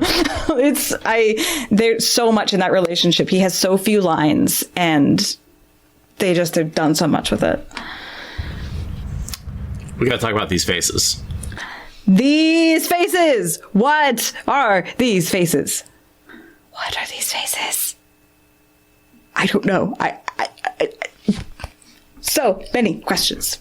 Yeah, and I at first I was like, maybe see no evil, hear no evil, speak no evil. But they're all making the same expression. But then, like, and there's more than three if you go around the corner. There were a couple before. They're more weathered, but it looks like they're around a base. I think there's a larger statue above them, maybe rising up. Yeah. I'm thinking maybe tortured souls being stepped on of some sort. It's tough. They're so badly weathered. And there's a screenshot. I did.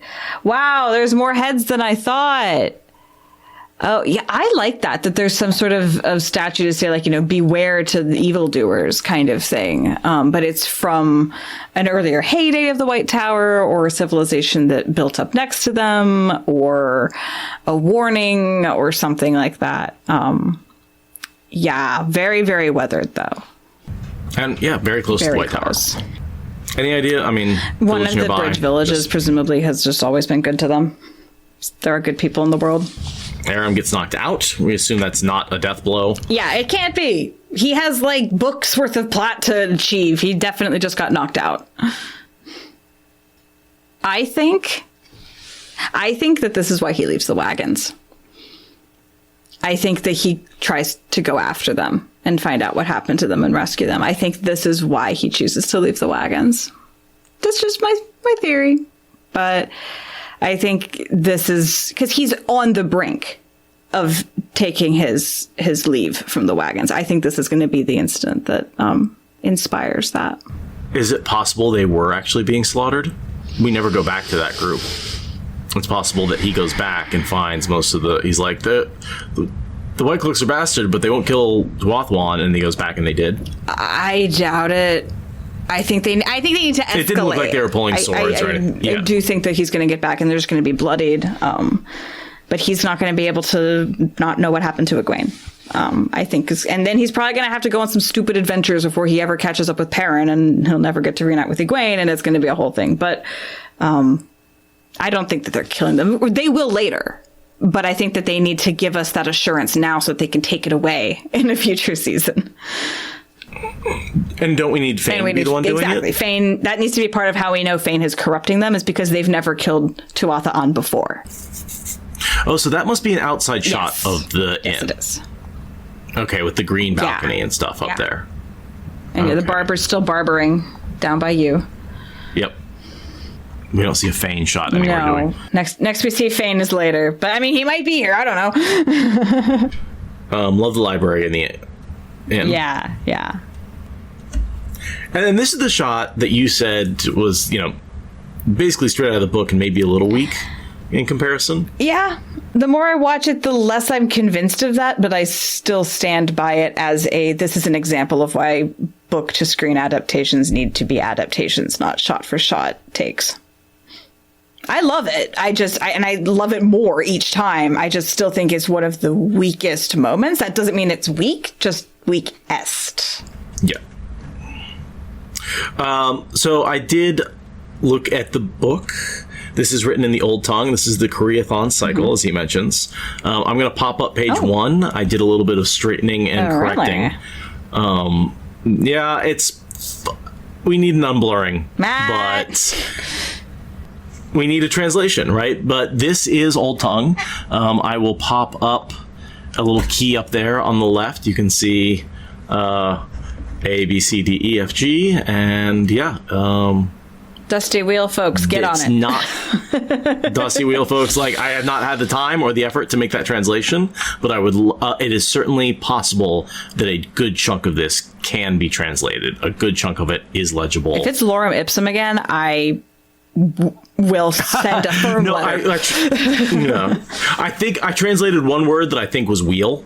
So it is actually written out. But yeah, and then I have. Oh no. Okay. Then I have page 2 there, if you want to see that. So with the dragon, you can see the dragon image and just more Koreathon cycle stuff. Especially above the dragon, I feel like that's very legible. Oh, that's neat. I also like he gave us the pronunciation of Koreathon. Again, thank you to the production for giving us definitive pronunciations. 1738 is about where you want to be. Notice how quickly he goes to his sword, though. I thought that was interesting. He does pull it pretty quick. Well, he's a month on the road. He learned a lot of quick reflexes, I think. He's so nonplussed. It doesn't work as well in Tar Valon as it does in a mining town on the edge of nowhere. Or even in Camelin, which is a major metropolitan city, but not Tar Valon. Yeah. That one I wish had been cut a little bit. I did like that he describes them all as knives, though. Yes, like yes, I did like that. He's like, swords is the word. Almost beginning to get a little upset. God, he gets loyal the brown Aja. He's so good. The lines are great. They went with totally practical effects, which does limit what they're doing with he's not a CGI'd Trolloc. And they're also giving him his actual face. They're not doing as many prosthetics as they could. Big prosthetic mask I saw in some of the behind the scenes stuff. The thing that they are most modifying is his voice. I looked up some videos, or a video of him, just like a candid video he had shot a couple years ago. His voice is deep. It is not that deep. No, I'm not surprised about that. Much like in Fifth Element. You ever watch Fifth Element? Mm-hmm. So the opera scene in that, the first 2/3 of it are an actual normal human voice opera. They only add the weird alien voice stuff in the latter third, which makes that whole performance a lot more believable. And much like with the Trollocs, where they went with mostly practical effects and just a little CGI, same thing here. They decided to really lean into his voice is unnaturally low and booming and ridiculous. And that lets him be a little bit more than human, because his natural voice is very deep, but it is not that deep. right, not that deep. No, and that's why his voice, I think, is spot on, absolutely spot on. Yeah. Yeah. But I mean, yeah, his nose, there's a prosthetic there. His boots and his feet and his hands have both been prostheticed up to make him bigger. But his costume looks really comfy. He looks like a scholar. And his delivery, his totally unflappable, totally unexcited, oblivious, knowledge-based, and just his cheerfulness. When he says oddities later on and grins, his grin is just like... I love what he's doing with it. Is there a little CGI there in his grin? Is that his natural teeth? It's got to be like a prosthetic there. Natural teeth. He's got a really big, strong face. I'm not familiar with him from anything else, but...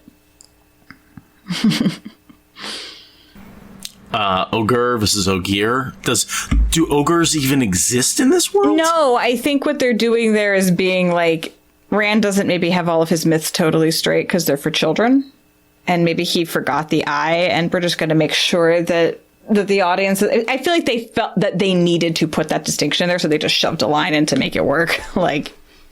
Yeah. Nah, it's not my favorite line, but it does... It's a very much to TV viewers who are like, no, this isn't an ogre, it's an ogre. Yeah, that's a very important distinction. And if you have to use a clumsy line to keep it in, then...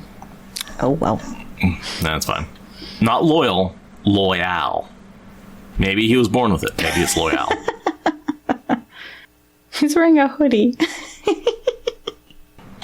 So that's twice we've now heard that, both from Tom and Loyal, that red hair is the only thing.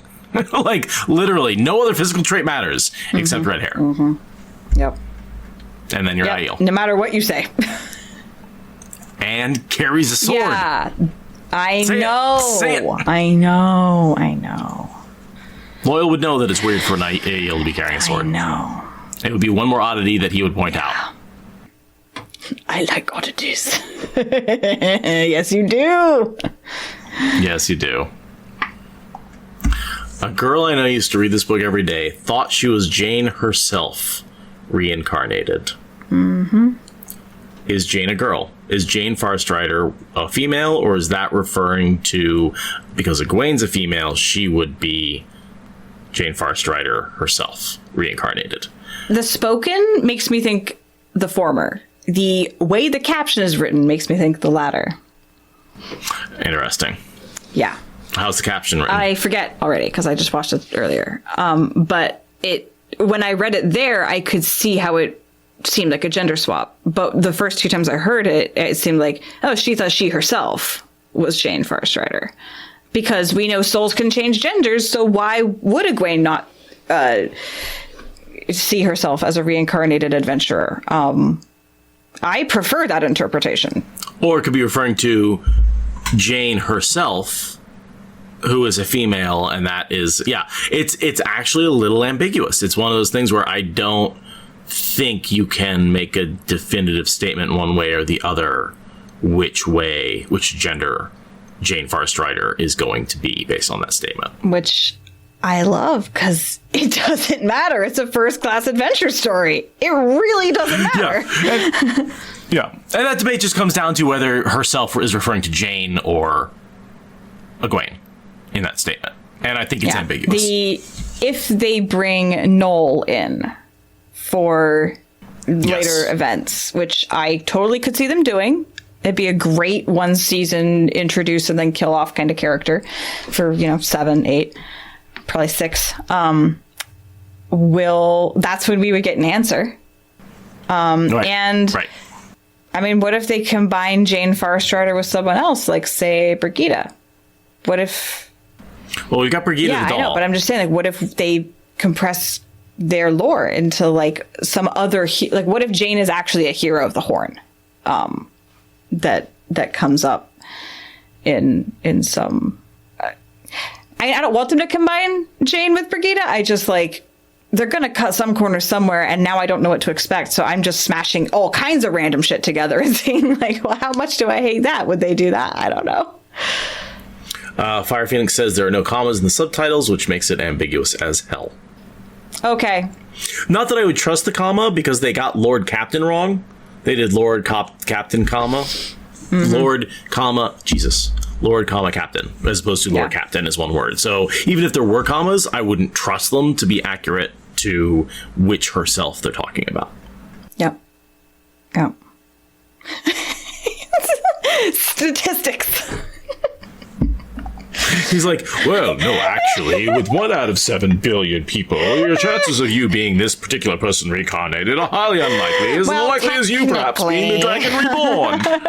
Yeah. Oh, God, Loyal is loyal. I love him so much. God, I am so excited for everything about Loyal. And I love that he trails off in the background, like... how he's just whenever Rand starts talking to somebody else, Loyal just keeps talking in the background. Yeah, no, and because he doesn't quite notice. But the cool thing about this exchange, aside from all the Loyal stuff, is that this is why he finds Nynaeve. Is because he knows that Rand is looking for a girl from the Two Rivers that may or may not be in Tar Valon, and he just wanders around and then is like, "Hey, I recognize that Two Rivers braid. I will bring you together." Although I believe Rand is talking about Egwene, but he doesn't mention the name. Yeah, okay. It doesn't matter. It's the braid is that distinctive, which again, why does he not mention an Aielman with a sword if he can recognize the Two Rivers braid? Ah!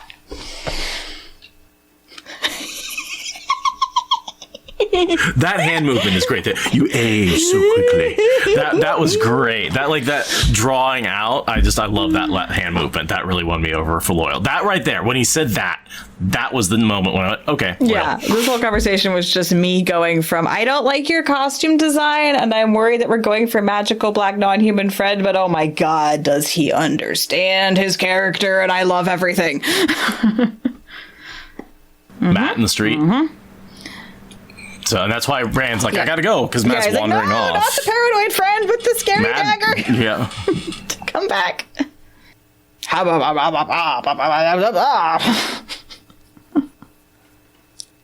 Just give me a moment. Rand is like, no. That line, the fact that he took so long to deliver it, he didn't rush it. There kept being an extra word. This was the line that tied a bow on how I felt about this whole scene. Yep. And then he smiles at oh God, yep. I cannot with how perfect he is.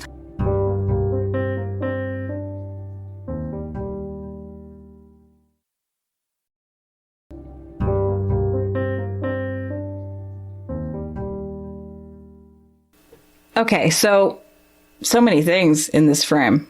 First of all, the women in white. No. I was going to save him for last.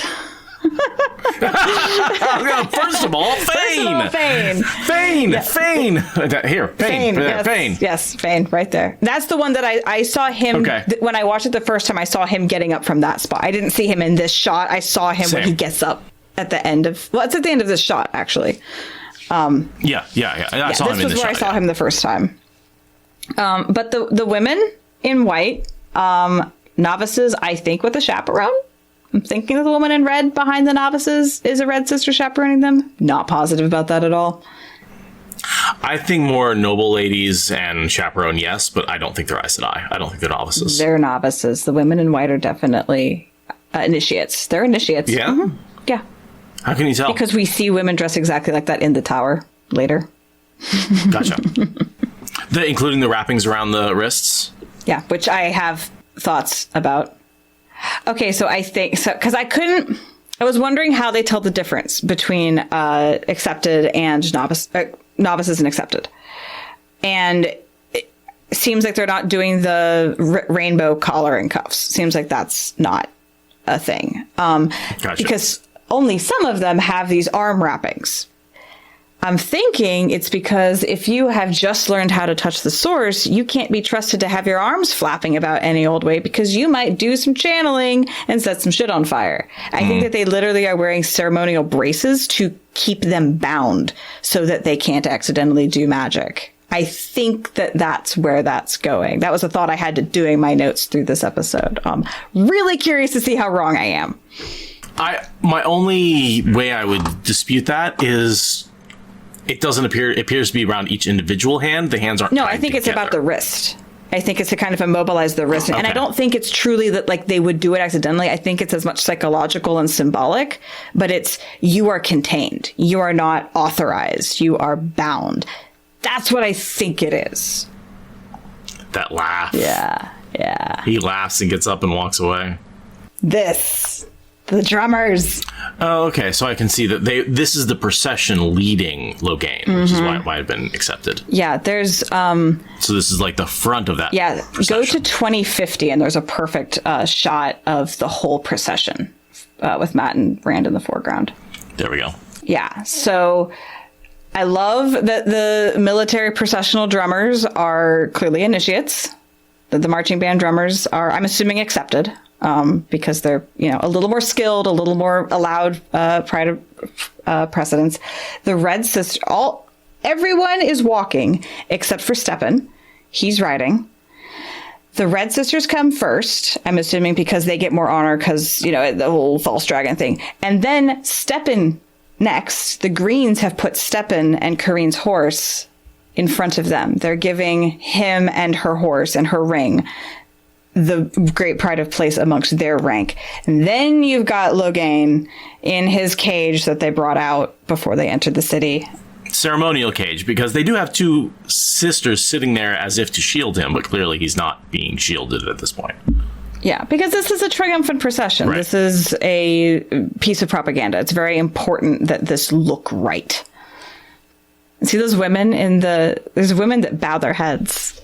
It's like some women in white that like bow as the white sisters go by, as the red sisters go by. Like, again, just stop it and look at all the characters and what are they all doing? They all are doing something. It's so cool. Leander and getting what was it? Turnip? A radish. That's right. Face of the radish.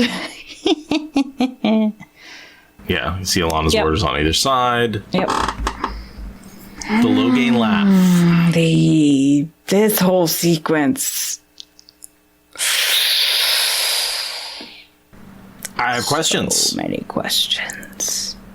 Because in the books, he laughs.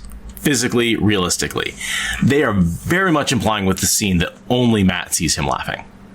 That this is a vision of Matt's that no one else is seeing or reacting to. Yeah, I think he does laugh a little bit. I don't think he laughs as much. Gotcha. You think that it's I think he catches sight of them, looks at them, and gives sort of like a defeated, like, oh my God, there they are.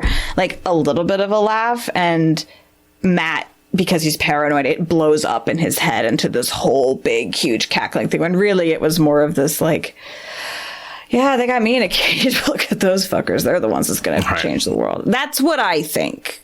I don't know. But book canon, he's seeing Rand and laughing because of the defiant nature of his thing. And that's great foreshadowing. But here, look at the way Rand looks at Matt in confusion. He's not looking at Logain in confusion.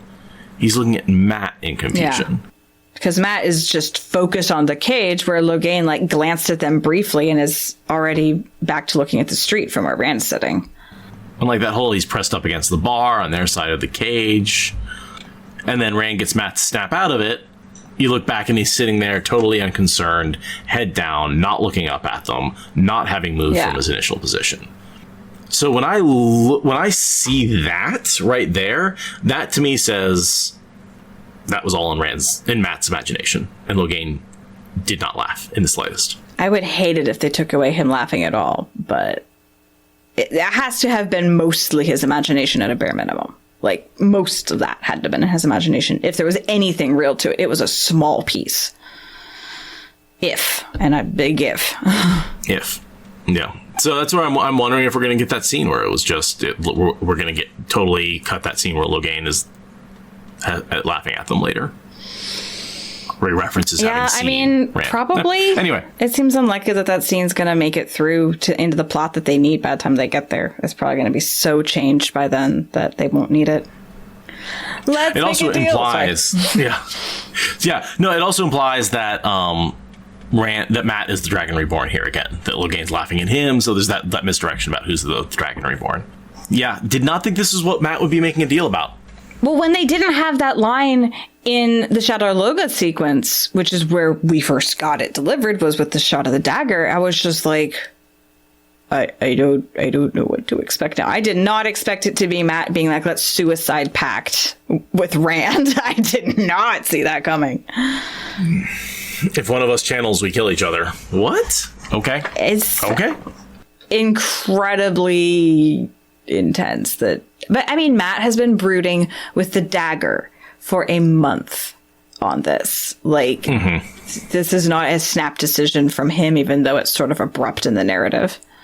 Matt crying.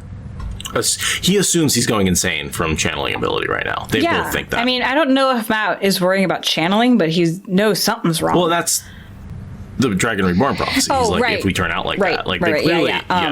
Yeah. And it's... The whole, like, I don't care about the prophecy, I don't care about the world, like, that's Dagger Matt talking. I mean, it's also immature Matt talking, but, like, mostly that's Dagger Matt talking, and... It hurts because you know he's gonna fucking turn on Rand when it turns out it's really Rand. You know that.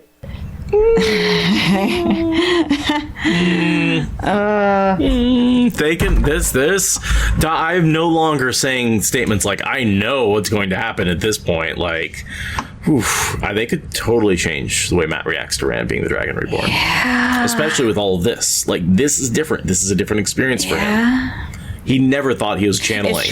It's true. And we don't know how Matt would have responded to that. It very well could have been just kill me. I don't want to deal with this. That could have been his reaction. But I don't think that they're going to make Matt be a good friend to Rand when all this goes down. I think Matt's going to turn out to be a little shithead at first, just like he was in Great Hunt. I also have to wonder at some point when they find out Rand is a channel and Matt's like, okay, time for you to die. And Rand's like, whoa! Well, that's the other part of what makes this scene so heartbreaking is because Rand is like, you're not going to end up like that. And Matt's like, you don't know that. And it's like, but we all do know. No, Rand, it's going to be you who ends up like that. Like, Rand is the one giving the assurance that you aren't going to end up insane and crying in a corner and unable to sleep and traumatized by all this stuff. That's going to be me. Look at his curls. Look at his sweet little face. And then he's going to be this tortured soul that, like, is more mad than Logain ever was, is more tortured than Logain has ever been, is more depressed and suicidal than Logain and Steppen combined. It's so much. Yeah, Steppen has the last duty to deliver a ring. Rand has the last duty to kill Dark One. And they're both right. And there's a point where they both reach the same sort of suicidal tendency and they just want to get through. There's that line he gives to Min about, like, as soon as I can give up, like, the last of this broken old soul of mine. And it's like, he's trying to reassure Matt that won't happen to him. And it's like, Matt, you're going to go off and party and gamble and marry a slaver and end up under a building for a whole book. Like, you got a whole life ahead of you. Like, I'm the one that's going to go insane and die and be sad. Oh, God, it's so... And I don't feel like Matt properly promises to do the same for Rand. At the end of this, I feel like it's an ambiguous end, and it's like, you selfish little prick. Of course, he said you bet, not yes. Mm-hmm. No eye contact, dull, you bet. This conversation is going to come back and haunt us. Talk about a man depressed. That actor did that so well. That just 1,000-yard stare, and when someone brushes you, that just sort of like rocking in response to it without actually holding yourself up. Like, he is doing just a great depression. His whole performance is really heavy. I feel like he talks a little bit too much. I feel like the writing is a little but his performance makes up for it in spades. I also think he's talking because he's trying to fool people. There is a bit of that talking to cover it. And I mean, and they're all like handling him like China, you know, just like with the utmost care, and they're teasing him and they're doing everything for him and they're letting him have space to say whatever he's going to say. Like, the amount of care that they're giving to him is so tender, and he's trying to take care of them by talking and telling them it's okay. And oh my God, it's so emotional. Foreshadowing for the swords behind the mantle. The one that he kills himself with is remarkably prominent in all of these sequences, behind his head a lot, coming into like the forehead and the top of his head. And it's just it stands out amongst the other ones when you know what it's going to get used for later. Yeah. Yeah. And can we hashtag release the radish clip? Yes. Release the radish clip. Make it happen. Yeah, you can see the Forsaken. Yep. You can see the sunlit there. Forsaken. Yeah. And there's some really good, and after he tells this story, there's some really good cinematography with Lan and him in the mirror. Like, there's just some really epic shots of how the mirror's lines, like, separate the, oh, God, it's so good. It's so good. This whole story is so good. Okay. Asshole move. He moves on from it, though. And it's the backstory of the Warders going from, like, drunken brawler to noble fighter. And how Kareen gave him that. My dad tried to kill me when I was 12. It implies he came out when he was 12. And his father tried to kill him for being gay. Agreed. I like that they are keeping the reality of oppression, even though they're making the world more woke. They're like, people still suck. This isn't like an ideal world. People still attempt to kill their children for who they are. Like, yeah, I completely read that in the same way. Another thing, he says that all this happened when he was a young boy. Like, that was when his father died and he went out. And I'm a bad judge of age, but not a young teenager anymore. He seems well past the young boy stage. I would put him mid-40s. Yeah, so a similar length of relationship to Lan and Moraine, say, 20-something years. Yeah, yeah.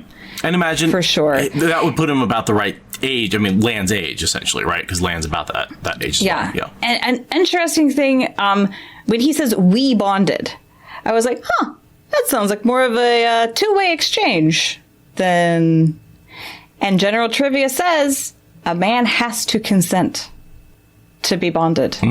According to general trivia, Aes Sedai believe that immediately rebonding a warder will save him when his Aes Sedai dies. But most warders will refuse, and they have to consent in order for the bond to work.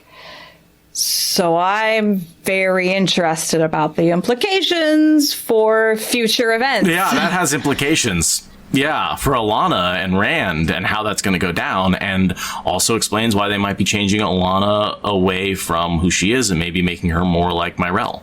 Yep.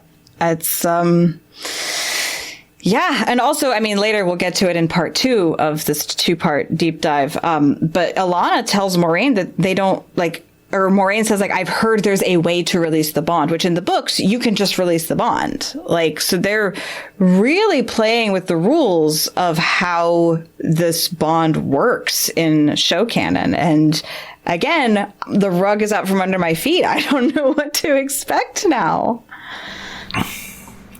To me, it feels more of a marriage, eternal marriage you can't undo. Right? The idea behind marriage of a bond between two people that lasts until you die. Like, that seems to be what they are implying this bond is. And it's something you have to agree to, and then there's no getting out of it. Which is totally different from the, oh yeah, back in the day it was standard for women to just bond whatever man they want and ask forgiveness later, right? Like, and then compel them to do whatever they, literally compel them to do what they wanted, right? Like, that's not what they're implying. They're changing the nature of the bond from something used badly to being culturally appropriate to just something that was always culturally appropriate. Yeah, making it more equitable, making more equality and less of a weird power dynamic. Like, I like that as much as I like seeing men talk about their feelings and grieving and having emotions. So not at all. Fuck that shit. Can't you... Come on, Lan. Tamp that down like you do in the books. Toxic masculinity is the only way to tell a good story. Alana did say 1 is not enough, and I bet she probably is thinking the same thing about 2. Oh, yeah. No, Alana definitely is going to have an entire closet full of shoes. I mean, warders. But yeah, no, there's a lot going on. The male friendship here is really good. And just the the camaraderie, the fraternal love. We get a lot in this episode about the fact that warders have a culture and an identity that is unique to them and is separate from their Eyes to Die and isn't just stoic warrior man, is gritty. Like the traditions, the rituals, there's so much here that we don't really see until the younglings like create their own bullshit nonsense. Rafe is going to have a hell of a time making me give a flying shit about Gawain. He has made me care so much about the warders. The idea of the younglings rising up and fighting them, it made me even angrier. Yeah. Than it did in the books. Yeah. Nodding. This part. First you lose Moraine and then tell me how easy it is to jump from one wound to the next. Is that, foreshadowing. God. Foreshadowing hard on that one. But also, like, I respect his opinion. Like, he's not a fucking service dog to be... Not to say he is a service dog, because he's clearly much more than a service dog. But this is like... It feels like, oh, they're just interchangeable.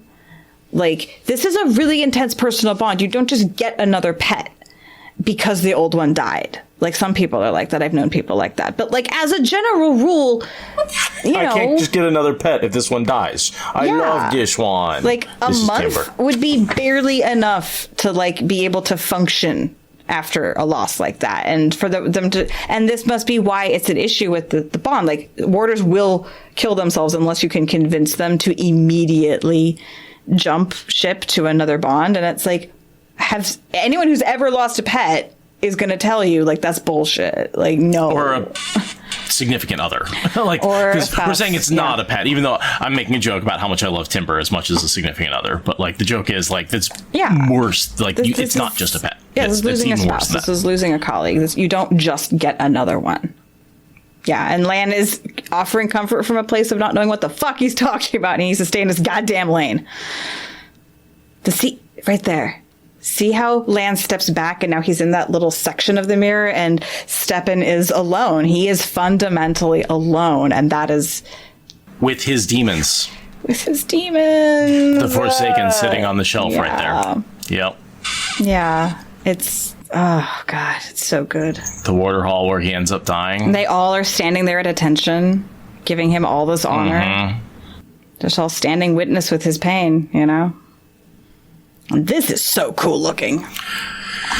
Yeah, so the Ring of Rings.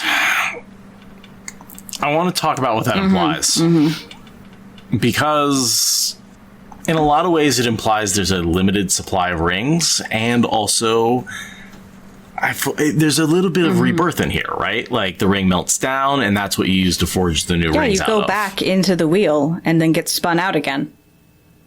Yeah. Right? Yeah. Also, I love that Lord of the Rings, the whole damn point of the entire trilogy was to throw a gold ring into a pool of lava so it would melt. And they're like, okay, look, episode 5, we put the ring in the thing, it melted. Moving on. I can't help. I'm seeing it melt, and I'm like, where's gold? Like...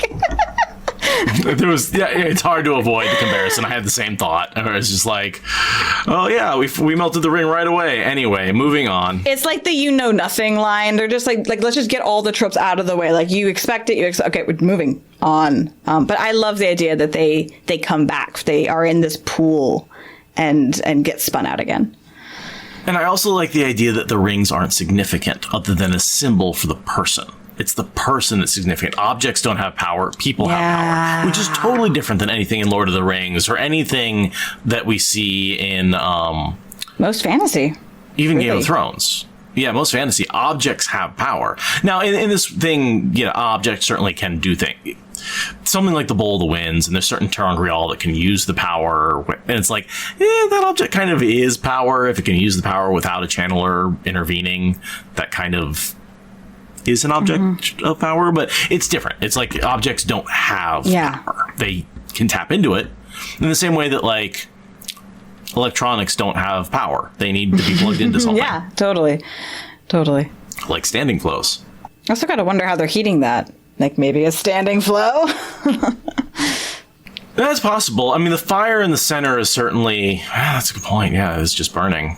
But it looks like hot sand, right, is what they're using right, but where's the heat coming they keep the from? sand hot with fire. They sending servants up there to tend the fire? Or is it, I mean, it feels like an eternal flame kind of thing. Right. I'm thinking like, oh, well, natural gas, of course, like, but... I mean, it's probably how they're actually creating it. I was on a behind-the-scenes question. And this view. Oh, yeah. So that shows you that they're basically at the top of the tower at that point. The Flame of Tarvalon in many ways. So this room. I mean, that is of course, the Eternal Flame is the Flame of Tarvalon. Yeah, yep. Duh. It's the Olympic Flame of Tarvalon. But this room, the floor is carved. Like, there's so much detail. And my very first thought with this room was like, it's too empty and flat, and the acoustics are all going to be terrible. And I was like, oh, right, it's Moiraine's rooms. Of course, it's barren and echoing and empty. And because at first I thought it was bad set design. And I was like, why? It's so stony. Surely you have carpets and wall. It's Moiraine's apartments. She doesn't decorate. Yeah, I would like to see a quarters that is like Varen's quarters that's just stuffed to the gills with like soft things. Yeah. And also Moiraine's never there, so why would she have anything? But so pretty. And this whole scene is nothing but poignant body language. It's so important. I saw people bitching about minutes of them looking at each other. This is so important. This whole scene is so critical. The way he just walks in and kneels next to her for comfort. Yeah. He's so torn up over what's happening, and she can feel it. She can feel that huge raging torrent of emotions in him, and she doesn't not feel some of that herself. Like, they both have been living with this Stepan thing, and the way that just their eye contact, there's just the decades of them working together and talking about stuff that just come through in this nonverbal portion. Yeah, he's looking at her ring like, please always stay on Moiraine's finger. I never, ever want to go through what Stepan just went through with having to bring this back in lieu of your body. And realistically, very few warders probably have to do that. Most warders are outlived. I mean, they say that at the beginning when they're talking about Nynaeve and how she's worried about Stepan. He says, like, warders are not supposed to outlive their Aes Sedai. Which reminds me of... Sorry, go ahead. It feels very much like children and parents. Like, parents aren't supposed to outlive their children type situation. Right. Or for anyone who's ever read Pern, dragons are not meant to outlive their riders. Like, that's the thing. Like, there's a strong, like a bond like this, a psychic bond with these intelligent animals. Which, by the way, always pissed me off because the dragons live way longer than humans in those books. And so by bonding a human, it cuts their life totally short. Because they're bonded as babies. It always bothered me about the Pern books that the dragons did that. Sorry, totally unrelated. The only excuse for that is that it was genetically engineered to be that way. But yes, it is frustrating. But that was kind of what that line made me think of, was like, warders are not meant to function. They devoted themselves to this woman. They are supposed to die before she does. Kind of like how Gawain is supposed to die before Elaine, right? Like, it's in the oath. I'm just talking about the oath that he swore. My blood shed before hers. Like, that's... Gotcha. God, not before Egwene, which... Yeah, no. Before Elaine, the oath that he swore to over his baby sister. That's where warders are at. They are supposed to die before their eyes. Even if the Aes Sedai is going to die, they're not supposed to save themselves, right? So it's a huge failure if you have to bring her ring back because you lived when she died. Like... You know, it's an even bigger failure when she disappears through a gateway and you can't even bring her ring back. She does take her ring with her, doesn't she? Oh no, he's not going to have even a ring to remelt. What if she just makes his bond pass straight to Nynaeve? I'm not speculating. That's so far away. I don't even want to, I don't even, we are so far off of where I thought we'd be at this point at 5 episodes in. I don't even want to try and speculate 5 seasons out, right? I'm just saying Nynaeve is clearly canonically going to happen. So how is Moiraine's bond to...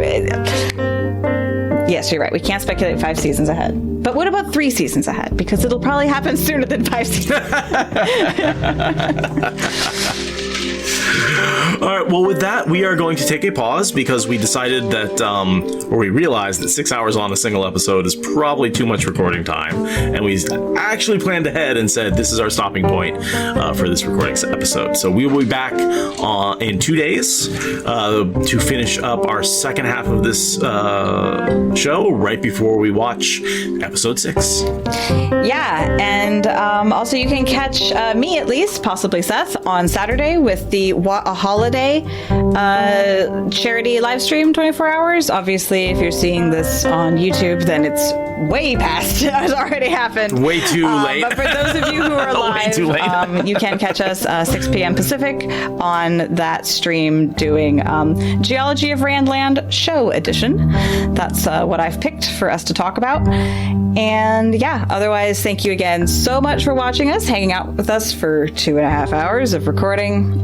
Please remember to support us on Patreon, follow us on social media, give a thumbs up on this video, subscribe to our YouTube channel, go write a positive review about Wheel of Time anywhere that people might possibly see it, anywhere. Yeah. And otherwise, walk in the light and keep it wheel.